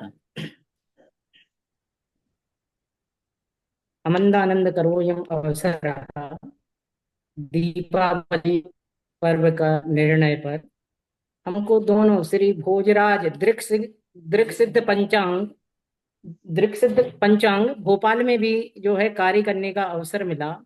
उसमें दृक्सिद्ध पंचांग में जो है अमा जो रहती है उसमें समय दिया हुआ है सायंकालीन 18:17 तक, और सूर्यास्त जो है 5:38 तक है। और दोनों का जो दंडैक प्रदोष व्यापनी करके उन्होंने 1 तारीख को जो है दीपावली का निर्णय दिया है कि दीपावली 1 तारीख में मनाना चाहिए। माने 39 मिनट जो है उनको 39 सेकंड उनको जो है टाइम उसमें मिला है जी, मिनट उसमें टाइम मिला हुआ है। तो इस प्रकार से मिनट उनको समय मिला है, तो इतने में पूजन हो नहीं सकती। लेकिन मकरंद अनुसार विश्वविद्यालय पंचांग जो हमारे कामेश्वर सिंह दरभंगा विश्वविद्यालय से निकलता है, उसमें दीपमालिका दान फलम का निर्णय करते हुए लिखा है, या कुर्यात कार्तिके मासे सोमनाम दीपमालिकाम गर्तेन च चतुर्दश्याम अमायाम च विशेषतः यावत् दीप संख्यात्रो घृतेन आपूर्य बोधिता तावत् युग सहस्राणि स्वर्गलोके महीयते। अतः प्रदोष समये दीपान दद्यात् प्रयत्नतः। ब्रह्म ब्रह्म विष्णु शिवादीनां भवनेषु मठेषु च कूटागारेषु चैत्येषु गुहासु च नदीसु च। इस प्रकार से विश्वविद्यालय पंचांग में 31 तारीख में दीपावली का प्रदोष का जो समय दिया है 7:07 तक यावत रात्रौ लक्ष्मी पूजनंच। यानी 31 तारीख में ही जो है चतुर्दशी तिथि समाप्त हो रही है दिन में 3:23 पर।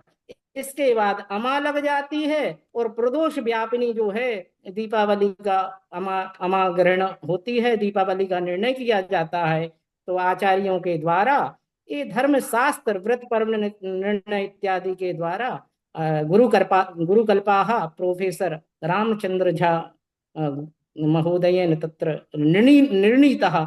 अतः 31 को ही यह होगी, इसमें समय भी पर्याप्त मिलेगा, विधिवत शास्त्रीय पूजन भी हो सकता है। इसलिए इस प्रकार का 31 तारीख का विश्वविद्यालय पंचांग के द्वारा जो निर्णय है ये शास्त्र सम्मत है और पूरे संपूर्ण भारत में इसका ही पालन करना चाहिए। और सभी आचार्यों ने पूर्व में कहा ही है और आचार्यों के मत जो हैं प्रमाणिक हैं और इसी परंपरा का शास्त्र परंपरा का अनुकरण करना चाहिए। गीता में भी भगवान श्री कृष्ण ने कहा है यह शास्त्र विधि मुत्सृज्यो वर्तते काम कारता न स सिद्धिम अवाप्नोति न सुखम न परांगतिम। तो धर्म शास्त्र जो है इसके निर्णय को मानकर ही 31 तारीख में जो शास्त्रीय पंचांग है सभी उनका निर्णय कर रहे हैं और विद्वान लोगों का भी मत अधिक है, इसलिए यही प्रमाणिक है, यही शास्त्र सम्मत है, ऐसा हमारा विचार है।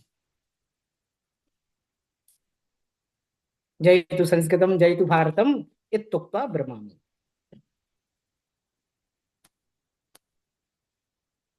ध्वनि श्रूयते? श्रूयते। नरेश जी अटक गए हैं कहीं। यहाँ भी विद्युत नहीं है, विद्युत चली गई है। हाँ, तो जिसका बोलने का क्रम आ रहा है उसकी विद्युत चली जा रही है। अमावस का निर्णय है ना, अमावस का निर्णय अंधेरे में नहीं बैठ के होगा। हाँ, ऐसे ही हो रहा है। क्षमा चाहता हूँ क्योंकि जहाँ हमारे लिए यह अंतर्जाल एक अवतार की तरह है और हम एक दूसरे से सहस्राधिक किलोमीटर दूरी होने पर भी एक दूसरे का दर्शन कर पा रहे हैं और आकाशवाणी और चलचित्र वाणी दोनों के माध्यम से हम ज्ञान से आप्लावित हो रहे हैं। निश्चित रूप से इसे अंतर्जालीय व्यवस्था को भी प्रणाम है। अब मैं इसके क्रम में बनारस हिंदू विश्वविद्यालय से गुरुजी पधारे हैं प्रोफेसर विनय कुमार पांडे जी। आप विभागाध्यक्ष ज्योतिष के, हम सभी का मार्गदर्शन करें आचार्य जी, गुरु जी, जिससे हम एक निष्कर्ष पर पहुंच सकें। और वस्तुतः प्रायः सभी ने तर्क दिया है 31 अक्टूबर का और शास्त्रीय मत भी प्रस्तुत हुए हैं और आपका भी मत उसमें हमारे लिए अनुकरणीय होगा। आचार्य जी, सादर निवेदन।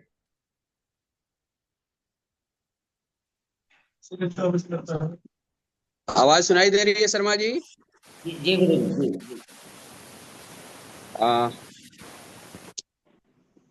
सदा वृंदारकोद्वृंदामंद संदोहदायकम अमंद मंगलागारम वंदे शंकर नंदनम। आपको बहुत बहुत धन्यवाद। और सर्वप्रथम मैं आपके विश्वविद्यालय के श्रद्धेय कुलपति जी जो इस व्याख्यान निर्णय या कार्यशाला सत्र की अध्यक्षता कर रहे हैं, मैं उनको प्रणाम करता हूं। और उसके साथ ही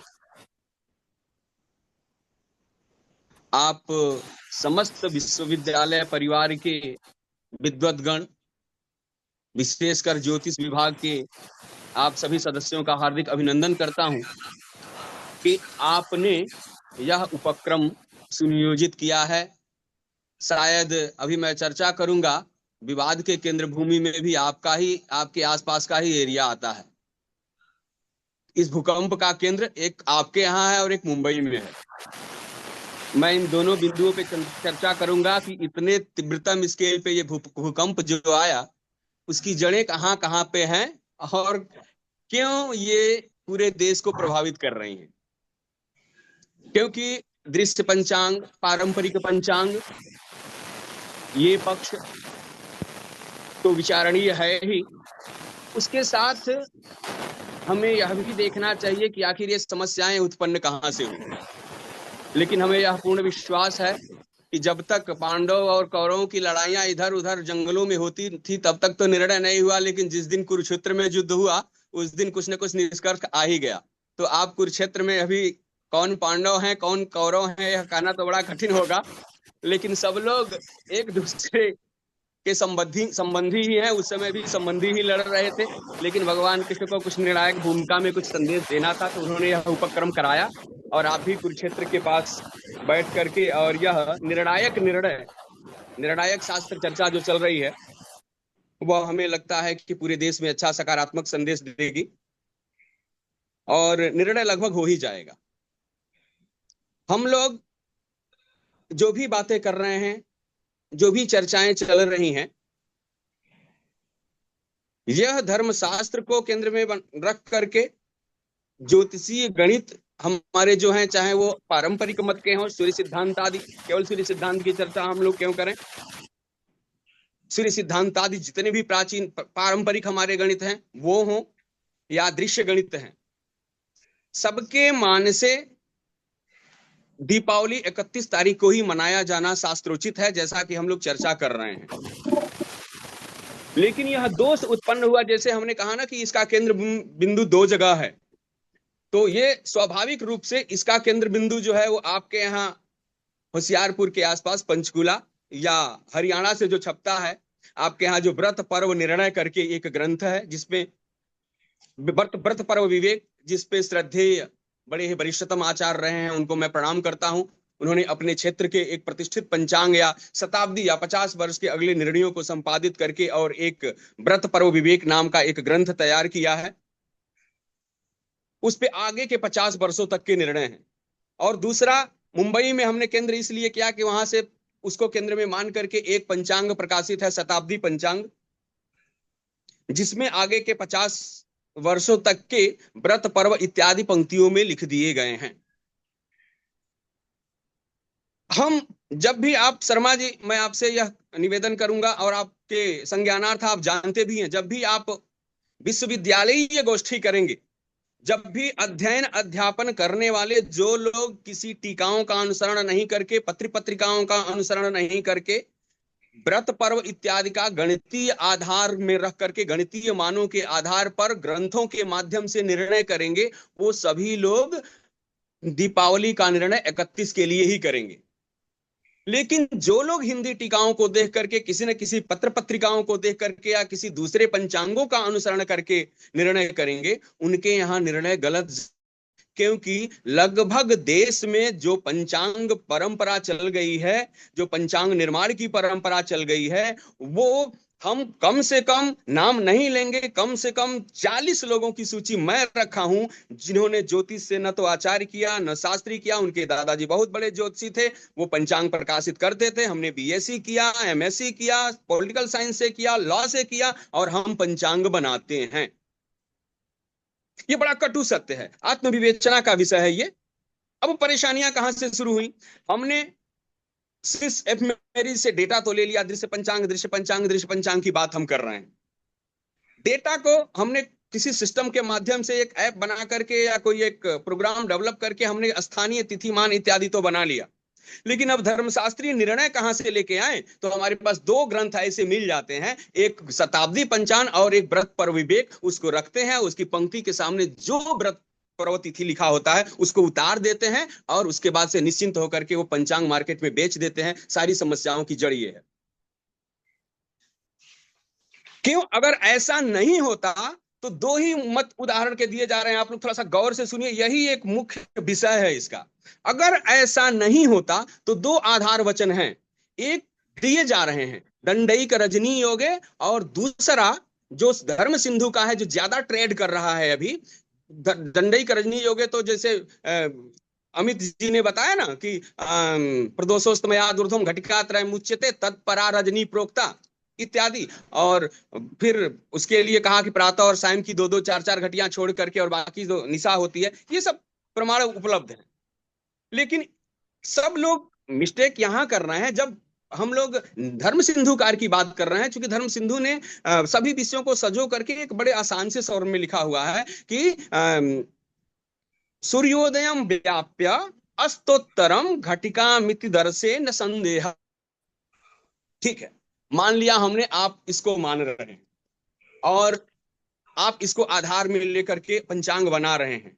अगर ऐसा होता तो पूरा राजस्थान, पूरा गुजरात, पूरी मुंबई, ये सब के सब जहां भी सूर्योदय 5:53 के बाद है, जहां सूर्यास्त, जहां भी सूर्यास्त अपने अपने स्थान की घड़ियां आप लोग देख लीजिए, गूगल पे सर्च कर लीजिए कि आपके यहाँ सूर्यास्त क्या है। जिन जिन स्थानों पे सूर्यास्त 5:53 के बाद है, उन किसी भी स्थानों में एक घटी अमावस्या नहीं मिल रही है। और ये जो दर्शः अस्तोत्तरम, ये सिद्धांत नहीं घट रहा है, लेकिन वहां के पंचांगों में दीपावली जो दृश्य मत के अनुयायी हैं 1 तारीख को लिखे हुए हैं। आप पूछिए उनसे कि किस सिद्धांत का आपने अनुपालन किया है। सब पंचांगकार अपने अपने पंचांग उठा लें और ये देख लें। और आप भी अगर जिस क्षेत्र में रहते हैं अपने पंचांग को उठाइए और पूछिए उनसे, जिनके यहाँ सूर्यास्त 5:53 के बाद है और वो उनके यहाँ निश्चित ही अमावस्या 1 घटी से कम मिली, किस धर्मशास्त्र के वचन का आधार बना करके उन्होंने अपने पंचांग में दीपावली 1 तारीख को लिखी हुई है? कोई आधार है क्या? एक भी आधार नहीं मिला। यानी कि निश्चित ही ये नकल है, और ये नकल अंध नकल है, क्योंकि हमें पता नहीं है कि हमें जो उतारना है पेपर, उसमें इति और अथ छोड़ देना है, नहीं तो एग्जामिनर पकड़ लेगा। एग्जामिनर ने पकड़ लिया है कि इति और अथ के साथ आपने उतारा है। अगर आपको ये रहता तो मान लेते हम कि ये निर्णय जा रहा है 2 तरफा और ये इसमें आगे हो रहा है, लेकिन यह संदेह उत्पन्न कर रहा है कि 90% लोगों ने इसका नकल किया हुआ है।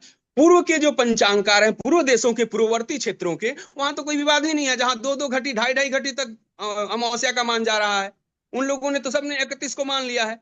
जहां पर 1 घटी से कम है, वो लोग 31 तारीख के लिए 1 तारीख के लिए विवाद पे अड़े हुए हैं। ये कहां से आपने निर्णय लिया है? ये सारा निर्णय नकल का है, बिना अकल के नकल का है। इसलिए हमें निश्चित ही ध्यान से देख करके इसका निर्णय करना चाहिए, क्योंकि कोई भी एक भी मत ऐसा नहीं मिला हम लोगों को कि जहां पर ये एक रूपता हो। और इसी तरह से हम लोग चर्चा कर रहे थे कि अगले साल का देख लीजिए पंचांग उठा करके सब लोगों ने जिनके पंचांग 2082 के छप गए हैं, किसी भी पंचांग में, लगभग किसी भी पंचांग में, इधर पश्चिम के जितने पंचांग हैं, 1 घटी अमावस्या नहीं है।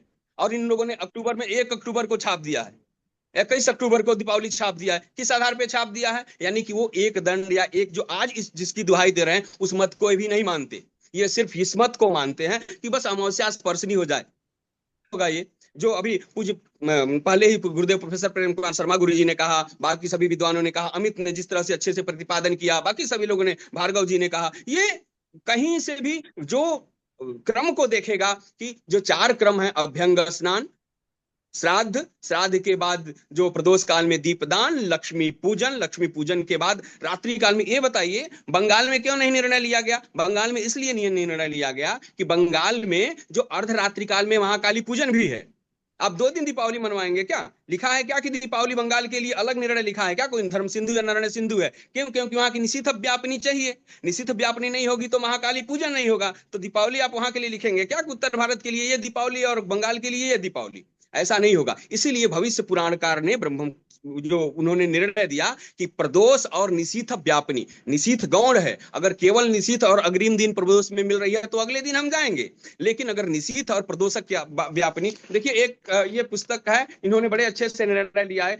सब लोग कह रहे हैं कहाँ लिखा है पूर्ण प्रदोष व्यापनी? ये ग्रंथ का नाम है व्रत पर्व निर्णय, और इन्होंने यहाँ पर लिखा हुआ है, एवं विध अनेक वचनेषु प्रदोषस्य कर्म कालत्व उक्त्वा सूर्यास्तानंतरम मुहूर्तत्रयात्मक प्रदोष व्यापिनी ग्राह्या, यानी कि मुहूर्त 3 मुहूर्त वाली प्रदोष का ग्रहण करना है। यहाँ लिखा हुआ है, आप कह रहे हैं ना कहाँ लिखा है पूर्ण प्रदोष व्यापिनी, यहाँ लिखा है कि एवं सूर्यास्तानंतरम मुहूर्त त्रयात्मक प्रदोष व्यापिनी ग्राह्य, 3 मुहूर्त वाली प्रदोष ग्रहण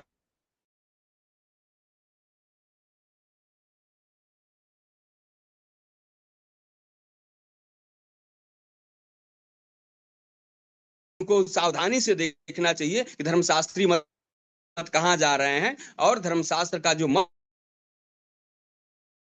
अगर लेकर के हम निर्णय करेंगे तो कहीं से भी कोई दोष उत्पन्न नहीं होगा। बहुत समय नहीं है और बोलने के लिए बहुत कुछ है। हमारी बातें थोड़ी सी कड़वी होती हैं, लोगों को बुरी लगती हैं, तो किसी विद्वान को अगर कड़वी लगी हो तो वो क्षमा करेंगे, लेकिन कटु सत्य यही है। क्यों? क्योंकि हम ज्योतिषियों के व्याख्यान में जुड़े हुए, हम समाज में जब बैठेंगे तो कभी ये बात नहीं करेंगे कि इस तरह की गलती है। आत्म मंथन के लिए हम बैठे हैं, तो हमें देखना चाहिए कि हमारी गलतियां कहाँ हैं। अपनी गलतियों को हम अपने मीटिंग में भी छुपाएंगे तो ये समाधान नहीं हो सकता।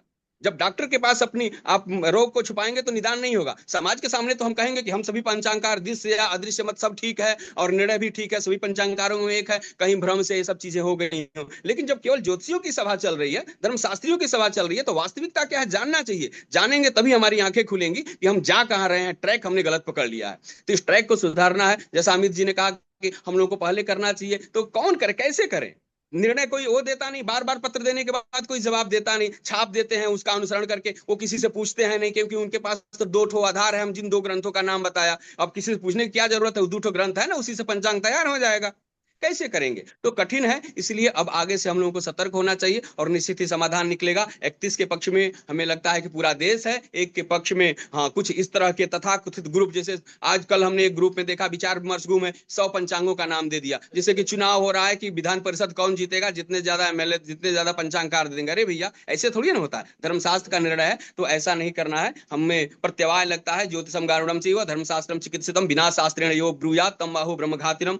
और अमित ने बहुत कुछ कह भी दिया है कि जनयति अगसंगः तत्र नक्षत्र सूची, नक्षत्र सूचियों से बचिए और स्वयं पाप के भागी नहीं बनिए, नहीं तो दूसरे को एक की दीपावली कराते कराते स्वयं पाप के भागी बन जाए, यह जन्म भी गड़बड़ हो अगला जन्म भी गड़बड़। तो इस तरह का कोई काम न करें। आप सभी ज्योतिर्विदों को प्रणाम और धन्यवाद। शास्त्र का वचन है और अगर आप लोगों को कोई कटु लगा हो तो उसके लिए माफ करिएगा, क्योंकि मेरी आदत है, मैं बहुत ये बर्दाश्त नहीं कर पाता। जो गुरुओं से पढ़ा है, जो संस्कार में है, जो परंपरा में है, वो उनको लेकर के ही मैं शोध की दृष्टि से काम करता हूं। चाहे हमारे पंचांग में आप लोग देखेंगे, जो हमको जानते हैं कि हमारे पंचांग में भी कभी कभी भ्रम बस गलतियां छप जाती हैं, तो उसको पेपर में उसको पुष्ट करने के लिए मैं उसी दिन को नहीं लिखता, मैं काट के लिखता हूं कि नहीं गलती से छप गया, इस दिन मनाई जाएगी पूरे देश में दीपावली या कोई भी तरह। और वो लोग इसके लिए हमारी आलोचना भी करते हैं, लेकिन गलती को स्वीकार करना कोई बहुत बड़ी बात नहीं है, कोई ऐसा दोष नहीं है, ये अच्छाई है। तो इसी के साथ मैं आप सभी को धन्यवाद देता हूं, आयोजक बंधु को, और जो श्रेष्ठ गुरुजन बिंद है आप सभी को प्रणाम करता हूं, जो अनुजगण है आप सभी को शुभाभिनंदन, आप सभी को धन्यवाद। इसी के बाद साथ में अपनी वाणी को विराम देता हूं।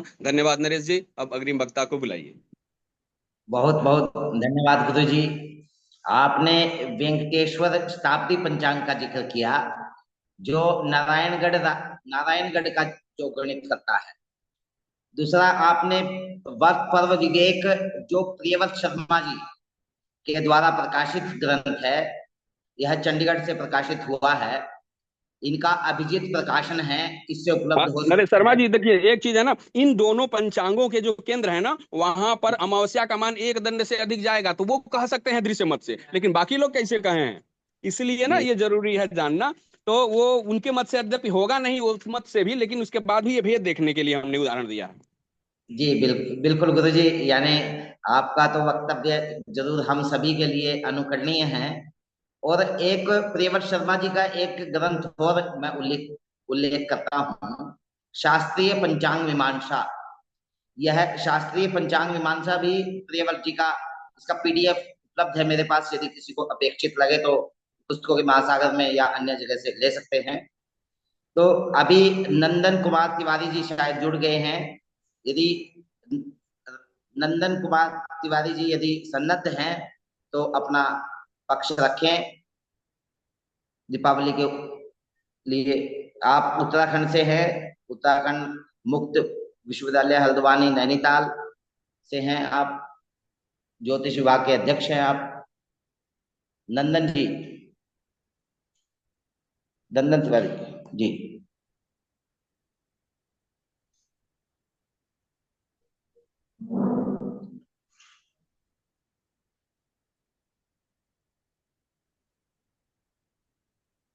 नंदन जी, आपकी आवाज आ नहीं रही है। आप जुड़े हैं?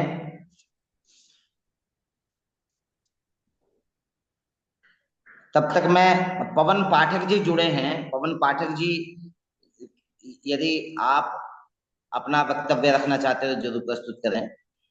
पवन पाठक जी, सभी आप गुरुजनों अपना, को प्रणाम। क्योंकि आपका परिचय हमें, यानी मुझे व्यक्तिगत रूप से ज्ञात नहीं है, इसके लिए क्षमा भी। आप अपने, सभी को प्रणाम। और हम पंचांग पर रिसर्च कर रहे हैं और हमने एस्ट्रोलॉजी से एमए किया है। और विभिन्न पंचांगों में शास्त्रीय पंचांग जितने हमारे परंपरागत बने हैं, सूर्य सिद्धांत पर, सिद्धांत दर्पण पर, तो हम उस पर रिसर्च कर रहे हैं। और पंचांग निर्माण हमने इन सभी शास्त्रीय पर 2-3 में पंचांग हमने ऑनलाइन पंचांग भी बनाए हैं। और विनय गुरु जी इनके मार्गदर्शन पर और अमित जी हैं, इनके साथ हम कार्य कर रहे हैं। कभी ना कोई कुछ डाउट रहता है तो इनके मार्गदर्शन पर हम चल रहे हैं। और उत्तराखंड से हम आते हैं। और इस पे इस बार जो हमारे पंचांग है उसमें तो 31 अक्टूबर ही आ रही है, और बाकी सब लोगों ने इस पर चर्चा ऑलरेडी कर चुके हैं सब विस्तृत रूप से। तो मुझे इसमें कुछ ज़्यादा कहने की आवश्यकता नहीं है। और बाकी तो सब प्रमाण सब लोगों ने दे दिया है। और हमारे पंचांग में भी 31 अक्टूबर आ रही है। और मेरे पंचांग जो हमने बनाए हैं वो सिद्ध दृश्य में भी हैं और दृक पे भी हैं। और जिसने भी अपने सूर्य सिद्धांत है, सिद्धांत सबके आधार पर हर क्षेत्र पे हमने जो सॉफ्टवेयर से भी चलाया, सबसे 31 अक्टूबर धर्म शास्त्रीय आधार पर आ रही है। तो उसमें तो हमें कोई संशय, कोई सवाल ही नहीं है। बाकी विनय गुरु जी इन सब लोगों ने पहले ही हमारा सब समाधान शंका दूर कर दी है, तो हमें कुछ इसमें ज्यादा कहने का जरूरत नहीं है। आप सभी को प्रणाम।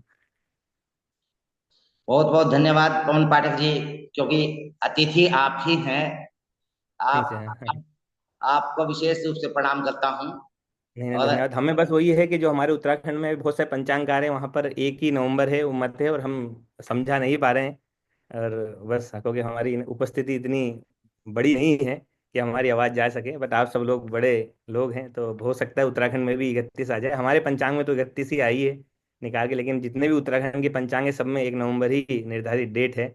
और कोई 31, हम ही एक हैं जो 31 अक्टूबर हमारा पंचांग में 31 आया है। और हमने अपने मत भी रखे, मीटिंग में भी हमने बात रखी, लेकिन एक के में कोई शास्त्रीय चर्चा करने के लिए कोई उपस्थिति नहीं हो रहा है उत्तराखंड से। यही एक आपका कौन सा पंचांग है, नाम बताएंगे आप? हमारा तो एक बुद्धि बुद्धि वल्लभ पंचांग है। बुद्धि वल्लभ। हाँ, ये भी है। एक और बाकी ऑनलाइन में हमारा पंचांग.com करके पंचतत्व वैदिक धाम में, उसमें तीनों पंचांग चलते हैं। और सूर्य सिद्धांत पे अमित जी ने उसमें काफी मार्गदर्शन किया है। अमित मिश्रा जी जो बात कर रहे थे, तो सूर्य सिद्धांत पर हैं, सिद्धांत दर्पण पर हैं। और बाकी हम शोध छात्र हैं, हम करते इसमें जा रहे हैं रिसर्च जितना इसमें ये जाएगा। है कि पवन जी, उर्दू में कुछ अल्फाज हैं, भाषा की मधुरता है, कुछ ज्ञान की दृष्टि है। और कहते हैं कि कमजोर की निगहबानी में भी कुछ चीजें महफूज रहती हैं साहब। कमजोर की निगहबानी में भी कुछ चीजें महफूज रहती हैं साहब, जैसे मिट्टी की गुल्लक में सोने के सिक्के। तो आपके ऊपर दायित्व है सोने के सिक्के संभालने का। और आपको जिनका सानिध्य मिल रहा है, निश्चित रूप से आप सोने के सिक्के संभाल ही लेंगे, ऐसा दृढ़ विश्वास है हम सभी का। और आपके लिए श्रेयकर हो आपका।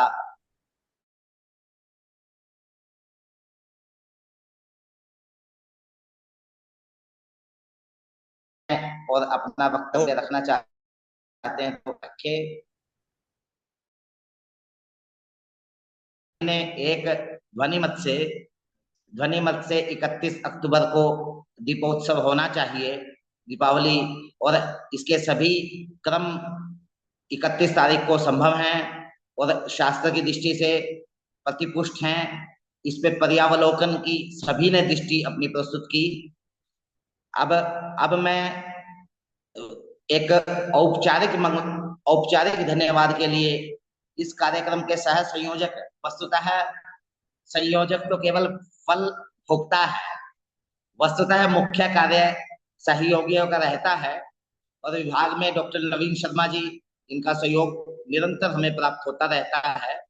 और इसमें सहयोग मैंने ही किया है, इन्होंने अहम भूमिका निभाई है। इनके लिए बहुत बहुत अभिनंदन। मैं इनको धन्यवाद ज्ञापन के लिए मैं प्रस्तुत करता हूं डॉक्टर नवीन शर्मा जी, विभागीय आचार्य। डॉक्टर नरेश जी, एक बार अध्यक्षीय उद्बोधन के लिए माननीय कुलपति जी भी उपस्थित हैं, जी निवेदन जी है। जी गुरु जी, आप अध्यक्षीय उद्बोधन के लिए मैं आपको प्रार्थना करता हूं कि आप अध्यक्षीय उद्बोधन दें और हम लोगों के द्वारा जो शास्त्र आलोड़न किया गया है उस पर अपनी दृष्टिपात करें। अच्छा, हाँ नहीं, आप सभी लोगों ने सभी शास्त्रीय धर्मशास्त्रीय जो प्रमाणों के साथ ही कहा कि 31 तारीख को ही दीपावली उचित रहेगी, तो इस निर्णय से हम सहमत हैं और समाज को विश्वविद्यालय की ओर से इन सभी विद्वानों के साथ जो है हम समाज को क्या नाम है प्रबोधित करेंगे और सभी विद्वानों को आभार जो है विश्वविद्यालय की ओर से डॉक्टर नवीन जी प्रस्तुत करें। नवीन जी, धन्यवाद विज्ञापन के लिए। गुरुजनों के चरणों में प्रणाम करता हूं और अपने अभिष्ट मित्रों का वंदन करता हूं। आज की यह जो हमारी कार्यशाला दीपावली पर्व तिथि निर्धारण के लिए करी गई, इसमें जो बीज के रूप में, प्रेरणा के रूप में एक चिंता जताई थी, वो हमारे माननीय कुलपति प्रोफेसर रमेश चंद्र भारद्वाज जी, जिन्होंने पिछले कल ही हमारे वाल्मीकि जयंती का कार्यक्रम था विश्वविद्यालय में, और कल ही हमारे विभागाध्यक्ष डॉक्टर नरेश शर्मा जी को बुलाया विभागीय आचार्यों के साथ, और यहाँ चिंता व्यक्त करी कि यह जो चल रहा है दीपावली पर्व निर्धारण पर, तिथि निर्धारण पर पूरे विश्व में एक बना हुआ बवाल, तो हमारे विश्वविद्यालय की तरफ से भी एक बार देश के मूर्धन्य विद्वानों को साथ में जोड़ा जाए और सभी का मार्गदर्शन लिया जाए। और क्योंकि हरियाणा के आसपास पंजाब हिमाचल भी सटे हुए हैं, तो यहाँ जो एक मुख्य तिथि है उसका निर्धारण हो करके प्रचार प्रसार अच्छे से हो और एक मत से सब जगह पे एक ही दिनांक को यहाँ पर्व हो। तो इसलिए माननीय कुलपति महोदय जी से मैं बहुत बहुत धन्यवाद करता हूँ कि उन्होंने हमें इस तरह का यह कार्यक्रम करने का एक सुनियोजित और अकस्मात, क्योंकि कुछ कार्य शीघ्र करने होते हैं, आपकी बड़ी सूक्ष्म दृष्टि रहती है इस तरह के शोधात्मक विषयों पर, तो आपका मैं बहुत बहुत धन्यवाद करना चाहता हूँ। और इसके साथ ही जैसा कि इस कार्यशाला में संपूर्ण भारत से लगभग 12 राज्यों से हम सभी आचार्य वृंद जुड़े हुए हैं, गुरुजन लोग जुड़े हुए हैं, और 14 विश्वविद्यालयों का यहाँ पर एक प्रतिनिधित्व रहा है। तो इनमें मुख्य रूप से बनारस हिंदू विश्वविद्यालय से प्रोफेसर विनय कुमार पांडे जी, संपूर्णानंद संस्कृत विश्वविद्यालय से प्रोफेसर अमित कुमार शुक्ल जी, श्री लाल बहादुर शास्त्रीय संस्कृत पीठ से प्रोफेसर प्रेम कुमार शर्मा जी, और जगत गुरु रामानंदाचार्य संस्कृत विश्वविद्यालय से डॉक्टर प्रोफेसर विनोद जी, हमारे वरिष्ठ गुरुजनों का पूर्ण रूप से आशीर्वाद मिला और मार्गदर्शन मिला, और आपके जैसे जैसे हमें निर्णय मिले उस हिसाब से हम भी आगे इसका प्रचार प्रसार करेंगे। और साथ ही रिसर्चर जो हमारे साथ हमारे मित्र बंधु जुड़े हैं, इनमें श्री अमित मिश्रा जी, डॉक्टर उपेंद्र भार्गव जी, डॉक्टर नंदन कुमार जी, डॉक्टर धनंजय मिश्रा जी वैष्णो देवी से जुड़े हैं हमारे साथ, डॉक्टर नंदन कुमार तिवारी जी, और डॉक्टर नित्यानंद ओझा जी सोमनाथ संस्कृत विश्वविद्यालय गुजरात से जुड़े हैं, डॉक्टर अवधेश कुमार सोत्री जी कामेश्वर सिंह दरभंगा संस्कृत विश्वविद्यालय से जुड़े हैं, डॉक्टर कृष्ण कुमार भार्गव जी राष्ट्रीय संस्कृत विश्वविद्यालय तिरुपति से जुड़े हैं हमारे साथ, और प्रोफेसर अखिलेश्वर जी विभागाध्यक्ष मद्रास संस्कृत कॉलेज चेन्नई, और साथ ही हमारे विश्वविद्यालय के वेद विभाग एवं धर्मशास्त्र विभाग के आचार्यगण, उनमें डॉक्टर अखिलेश मिश्र जी, डॉक्टर रमाशंकर जी, धर्मशास्त्र विभाग से सत्येंद्र जी, शारदा जी, और ज्योतिष विभाग से डॉक्टर चंद्रकांत जी, डॉक्टर गोविंद वल्लभ जी, ये सभी जुड़े हैं। आप सभी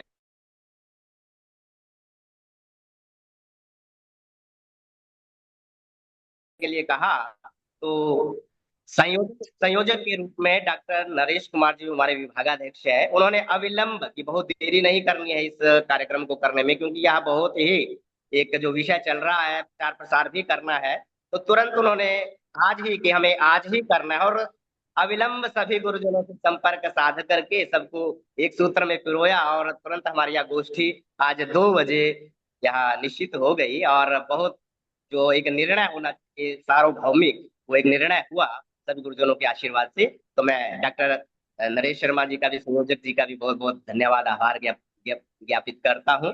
पुनः एक बार सभी को बहुत बहुत धन्यवाद, प्रणाम, वंदन, अभिनंदन। बहुत बहुत धन्यवाद नवीन जी।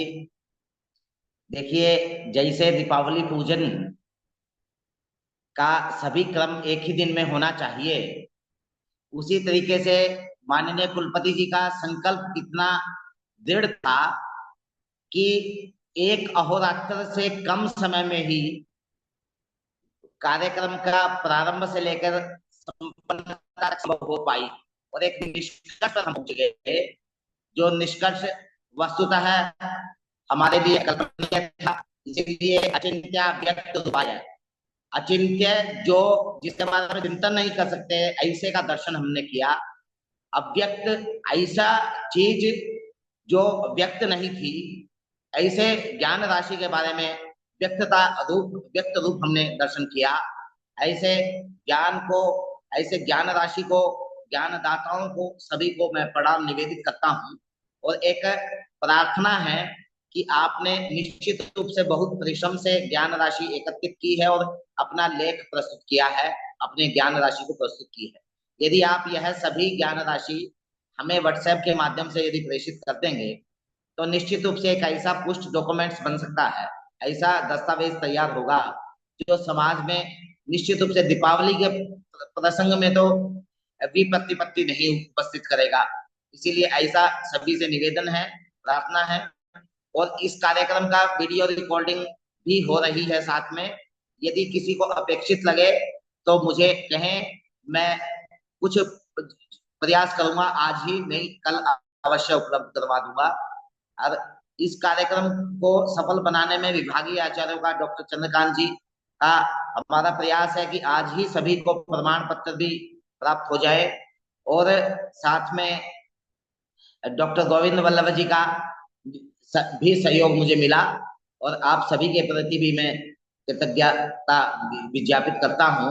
और हम शांति मंत्र के साथ इस सभा को यहीं इस उद्घोष के साथ कि 31 अक्टूबर को हम सभी दीपावली मना रहे हैं और समाज को एक शास्त्रीय तिथि दे रहे हैं, इसी उद्घोष के साथ मैं इस सभा को समापन के लिए हरि ओम।